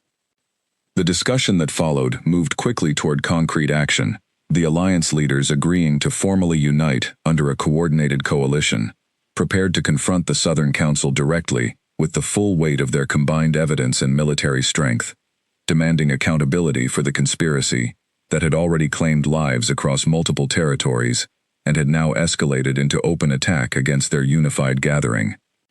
Edward, the captured instructor, proved more forthcoming under questioning than Elena had expected, his composed loyalty to the Council having cracked considerably in the wake of the failed attack and his own capture. He confirmed details of the conspiracy that aligned precisely with the documentary evidence Elena and her companions had already gathered, further strengthening the case the Alliance would soon bring directly to the Southern Council's doorstep. The Council leadership believed this gathering could be disrupted quickly, before formal alliance could be established, Edward admitted during questioning, his earlier fury replaced now by weary resignation. "They underestimated how far you had already progressed toward unification, and how thoroughly Elena's testimony and evidence had already convinced the gathered leaders of the threat you represented to them." As preparations began for this next, more direct confrontation with the Southern Council, Elena found herself reflecting on how dramatically her circumstances had transformed since first arriving at this stronghold weeks earlier. A hidden assassin, sent to end one man's life, now standing openly beside him as an essential partner in confronting a conspiracy that threatened an entire region's future stability. She spent a quiet hour that afternoon with Sylvie, both women tending to minor injuries sustained during the night's confrontation, the easy camaraderie between them a welcome contrast to the tension that had defined so much of the preceding weeks. "We've come a long way," Sylvie observed, wrapping a bandage carefully around a shallow cut along Elena's forearm. from frightened trainees sharing bread in a cold dormitory, to standing together against the very organization that shaped us both. I never expected to find you again, Elena admitted. Certainly not like this, not as an ally in something this significant. Perhaps that's simply how these things work, Sylvie said, a faint smile touching her tired features. The people who matter most find their way back to us, even when circumstances seem determined to keep us apart. She did not yet know that the coming confrontation with the Southern Council would demand one final, deeply personal sacrifice from her, a choice that would test everything she had built with Damien in ways more challenging than any physical danger they had already faced together. The Unified Alliance moved south 3 weeks later, a coordinated coalition of forces representing every northern territory that had gathered within Damien's stronghold, prepared to confront the Southern Council directly, with evidence of their conspiracy and demand accountability for the violence they had orchestrated across the region. Elena rode among them, no longer hidden or disguised, her true identity fully known and accepted by the Alliance leadership after the Council's own direct attack had eliminated any remaining doubt about the seriousness of the threat she had helped expose. Sylvie rode beside her, along with several other former Council agents who had come forward in the weeks following the failed infiltration attempt, adding their own testimony to the growing body of evidence against the organization that had once trained and commanded them. Edward, still restrained but cooperative, traveled with the Alliance forces as well, his testimony deemed valuable enough to warrant careful transport, rather than continued confinement within Damien's stronghold. The journey south carried a different weight than Elena's earlier, dangerous infiltration mission, this time accompanied by the combined strength of an entire regional alliance, rather than facing the danger alone, with only Nathan and, later, Sylvie for support. Still, tension remained high throughout the journey. Every member of the traveling coalition, aware that the Southern Council would not accept accountability easily, that whatever confrontation awaited them upon reaching the Council's territory would likely prove far more complex and dangerous than a simple diplomatic negotiation. Elena found the days of travel offering unexpected space for reflection, riding alongside Damien for long stretches of the southern road, their conversations drifting between practical matters of the coming confrontation and quieter, more personal exchanges that had become increasingly precious to both of them amid the ongoing danger. "Do you think they'll surrender easily?" she asked one afternoon, watching the familiar southern landscape unfold around them, so different now from the frightened, secretive journey she had made through these same lands weeks earlier. "No," Damien admitted honestly. "Organizations that have held power as long as the Council has rarely surrendered that power without a genuine fight. But I believe, faced with the full weight of our combined evidence and the unified strength of the Northern Alliance, they'll have little practical choice but to accept terms far less favorable than they might have imagined possible, even weeks ago. And if they choose to fight rather than negotiate," Damien's expression grew serious, "then we'll be ready for that as well, though I hope, for the sake of everyone involved, that wisdom prevails over pride." They arrived at the border of the Council's territory 6 days later, establishing a formal camp that made clear both the size of their combined force and their serious intention to address the conspiracy directly, rather than through the kind of quiet, hidden methods the Council itself had employed throughout their campaign against Northern unification. Damien sent formal word ahead, demanding a meeting with the full Southern Council to present their evidence and negotiate terms for accountability, backed by the implicit threat of the substantial military force now gathered at their territory's border. The response came 2 days later, a reluctant agreement to meet, though the tone of their message carried barely concealed hostility toward what they clearly viewed as unwelcome Northern interference in matters they considered entirely their own concern. The formal meeting took place in a neutral location between their respective territories, a large tent erected specifically for this purpose, guarded by forces from both sides maintaining careful, tense distance from each other, while the actual negotiations unfolded within. Elena stood beside Damien as the Council's representatives entered, recognizing several faces from her years of training. Elder statesmen, whose calculating expressions carried undisguised displeasure at seeing their former agent standing openly against them. "Elena Voss," one of the Council elders said coldly, his gaze sweeping over her with obvious contempt, "I confess, I did not expect to see you standing so openly against the organization that trained you." I stand against an organization that trained me to become exactly the kind of weapon capable of the violence you've orchestrated across these territories, Elena replied evenly, refusing to be intimidated by the familiar authority these elders had once commanded over her entire existence. That's not a betrayal I regret. The negotiations that followed stretched across several tense hours, Damien and the alliance leaders presenting their gathered evidence methodically, while the council elders alternated between denial, deflection, and increasingly desperate attempts to minimize the scope of their documented conspiracy. Alpha Marcus, whose earlier skepticism had transformed into fierce conviction after the attack on Damien's stronghold, proved particularly relentless in dismantling each attempted deflection, drawing on the detailed financial records to counter every claim of innocence the council attempted to advance.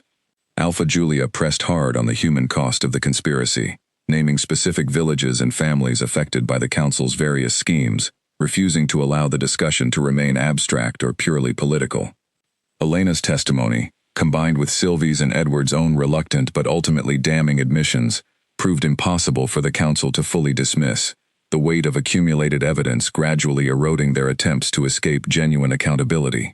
Edward, in particular, offered testimony that seemed to genuinely surprise several of the council elders, details of his own capture, and subsequent understanding of how thoroughly their conspiracy had already been exposed, details he shared with the flat, resigned honesty of someone who had finally accepted that loyalty to a corrupt cause no longer served any purpose worth preserving. "What exactly are you demanding?" the lead council elder asked finally, his composed facade cracking slightly under the sustained pressure of the Alliance's unified evidence and testimony. "Full accountability for the assassination attempts and conspiracy, documented in this evidence," Damien said firmly. "Formal acknowledgement before all northern territories of your organization's actions, along with binding agreements preventing any further attempts against northern leadership going forward. And," he added, glancing briefly toward Elena, "amnesty for any current or former agents who choose to fully cooperate with exposing the full scope of your operations." The council elders exchanged troubled glances, clearly understanding that their options had narrowed considerably, given the strength of evidence and the unified military presence backing the Alliance's demands. After extended, tense deliberation, they reluctantly agreed to terms that represented a significant blow to their organization's continued influence across the region: formal acknowledgement of their conspiracy, binding commitments to cease further hostile action, and acceptance of ongoing oversight from the newly formalized Northern Alliance to ensure compliance going forward. As the formal negotiations concluded and the immediate crisis began settling into the more mundane work of implementing the agreed terms, Elena felt the accumulated weight of weeks of danger and uncertainty finally beginning to lift, replaced by something she had rarely allowed herself to fully experience throughout her dangerous life: genuine hope for a future built on something other than violence and hidden purpose. The elder who had first addressed her approached quietly as the tent began to empty, his earlier contempt replaced by something more complicated, closer to grudging respect. "You were among the most promising agents we ever trained, Elena Voss," he said. "I confess, I once believed your loyalty unshakable." "I believed it too, once," Elena replied honestly. "Until I finally understood what that loyalty was truly serving." The journey back north felt entirely different from their earlier travels. The tension of impending danger, replaced by weary but genuine satisfaction at having successfully confronted and resolved a conspiracy that had threatened the stability of an entire region. Elena rode beside Damien for much of the return journey, their conversations drifting naturally from the practical business of implementing the Alliance's new agreements toward more personal discussions about the future they had both begun to imagine together during the darkest moments of their shared crisis. Sylvie, riding nearby, watched the easy warmth between them, with quiet satisfaction of her own, having decided, in the days following the successful negotiation, to accept Damien's earlier offer of shelter within his stronghold, rather than attempt to build a life elsewhere, far from the only genuine friendship she still carried from her years of difficult training.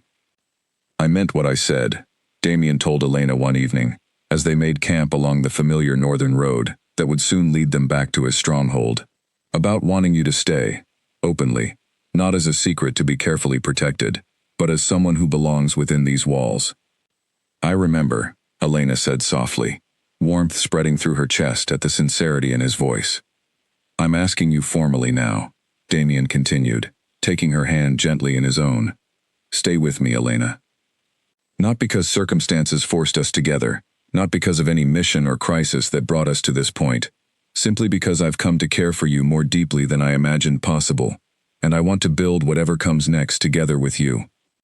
Elena felt tears prick at her eyes, unexpected emotion overwhelming her as she considered how dramatically her life had transformed since first arriving at his stronghold weeks earlier. A hidden assassin carrying a blade meant to end his life. "Yes," she said simply. The word carrying more certainty than she had felt about any decision in her entire life. "I'll stay." They returned to the stronghold 3 days later, greeted by celebrations that stretched throughout the household, as word spread of the successful resolution to the crisis that had threatened their community and the broader Northern Alliance. Grace embraced Elena warmly upon her return, expressing relief and genuine happiness at seeing her safely home, no longer troubled by rumors or hidden secrets, but welcomed openly as someone who had proven her loyalty and courage beyond any reasonable doubt. "I always suspected there was more to you than a simple healer's training," Grace admitted with a knowing smile, as she fussed over a small scrape along Elena's arm that had not fully healed during the journey south. "Though I confess, I never imagined the truth would prove quite so extraordinary." "Would it have changed anything if you'd known from the beginning?" Elena asked. Grace considered the question seriously before answering. "I don't believe so. You've always cared for the people in this household as though their well-being genuinely mattered to you. That's a truth no hidden past could ever undo." In the weeks that followed, Damien's long-delayed coronation finally proceeded, a ceremony marked by genuine celebration, rather than the anxious tension that had shadowed its earlier preparation. Secure now, in the knowledge that the conspiracy threatening his rule and the broader stability of the Northern Territories had been successfully exposed and resolved. Elena stood among the honored guests during the ceremony, no longer hidden in shadows or disguised beneath a false identity, but openly present as someone whose courage and sacrifice had proven instrumental in protecting the very kingdom, now celebrating its new king's formal ascension. Representatives from each allied territory attended, Alpha Marcus offering a rare, genuine smile as he congratulated Damien on both his formal coronation and, with a knowing glance toward Elena, on other matters he suggested might soon warrant celebration of their own. Alpha Julia and Alpha Henry offered similar warm congratulations, the fragile alliance forged in crisis now settling into something that promised genuine, lasting cooperation among the Northern Territories going forward. That evening, following the formal celebrations, Damien found Elena standing alone, near the same window where their story had first truly begun weeks earlier, watching the stars emerge over the peaceful northern hills. "You look thoughtful," he observed, coming to stand beside her. "I'm thinking about how differently this could have ended," Elena admitted quietly. "If I had completed my original mission, that very first night, if I hadn't hesitated, if you hadn't recognized what I truly was, and chosen patience over immediate judgment." "But you did hesitate," Damien said gently, "and I did choose patience, and here we are instead, having built something neither of us could have imagined when this story first began." Elena turned to face him fully, her heart full with emotions she had spent years training herself never to fully experience: love, hope, genuine belonging within a place, and among people she had come to care for deeply. "I'm grateful," she said softly, "for every choice that led us here, no matter how frightening or uncertain the path sometimes felt." Damien reached into a small pocket sewn into his formal coat, withdrawing something small that caught the candlelight as he opened his palm to reveal it.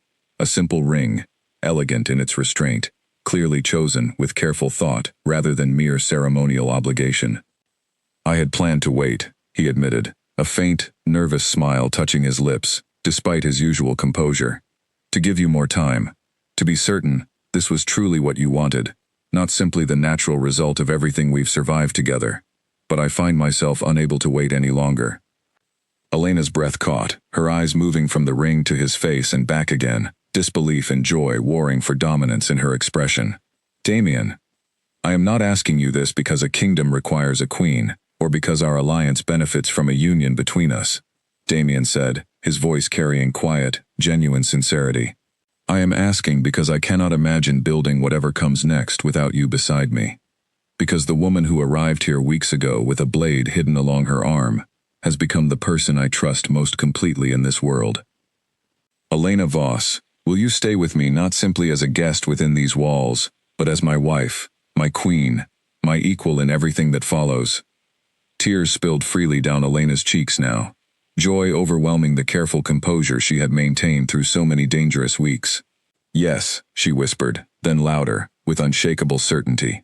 Yes, Damien. 1,000 times yes. He slipped the ring gently onto her finger, and Elena felt, for the first time in her entire life, the profound sensation of belonging somewhere fully, completely, without hesitation or hidden purpose, clouding the moment. Damien drew her close, and their kiss carried within it every dangerous night, every quiet conversation, every moment of doubt and discovery that had brought them to this exact point, beneath the peaceful northern stars. The Southern Council, humbled by their exposure, and bound by the new agreements enforced through the strengthened Northern Alliance, gradually faded from the position of dangerous influence they had once held, their conspiracy fully dismantled through the courage of those willing to stand against them, agents like Elena and Sylvie who had chosen conscience over blind loyalty, and leaders like Damien who had chosen patience and understanding over immediate, unquestioning judgment. Edward, whose testimony had proven crucial to the alliance's success, was granted the amnesty Damien had insisted upon, choosing eventually to settle in a quiet northern village, far from the political intrigue that had once defined his entire existence. A second chance he approached, with the same careful discipline that had once made him a formidable instructor, though turned now toward more peaceful pursuits. Sylvie remained within Damien's stronghold, finding purpose in helping train the household guard in techniques she had once used for far darker purposes, her friendship with Elena deepening into something that reminded both women of the bond they had shared as frightened young trainees, before the council had ever separated them for different, difficult assignments. Elena never fully left behind the skills and discipline her earlier training had instilled within her, but she found, in the months and years that followed, that those same skills now served an entirely different purpose, protecting the kingdom and the man she had come to love, rather than serving as tools for hidden violence against innocent, unsuspecting targets. She took an active role in strengthening the stronghold's defenses against exactly the kind of infiltration threats she understood better than almost anyone within the northern territories, training a new generation of guards to recognize the subtle signs of danger she herself had once been trained to disguise so completely. Their wedding took place the following spring, a celebration that drew leaders from every corner of the newly strengthened Northern Alliance, a joyous contrast to the tense, dangerous gathering that had first brought so many of those same leaders together within Damien's walls. Grace oversaw the preparations with the same brisk efficiency she brought to every task within the healer's wing. Nathan stood proudly at Damien's side as his closest advisor and friend, and Sylvie served as Elena's chosen companion throughout the ceremony, a friendship rekindled through danger, now permanently woven into the fabric of Elena's new life. And Damien, who had recognized the truth about her from the very first moment they met, who had chosen silence and patience over immediate judgment, discovered that his instinct that very first day had led him not toward danger, but toward the truest partnership he would ever know. A queen who understood both the weight of difficult choices and the profound value of second chances, standing beside him, not because she was ordered to, but because she had chosen, freely and completely, to build a future together, with the king she had once been sent to destroy. Years later, when their own children asked how their parents had first met, Damien would tell the story with a warm, knowing smile, of a healer who arrived at his stronghold carrying more secrets than anyone realized, and a king who noticed everything, said nothing, and waited patiently for the truth to reveal itself in its own time. Elena would simply smile at this telling, remembering the fear and uncertainty of that very first night, the blade hidden along her wrist, the mission she had believed would define the rest of her life. Instead, that mission had given way to something far greater than she had ever imagined possible, a life built not on hidden purpose and calculated deception, but on genuine trust, hard-won through danger, and love, discovered in the most unexpected of circumstances, between a king who chose patience over judgment, and the woman who had once been sent to end his life, and instead, gave him everything that truly mattered.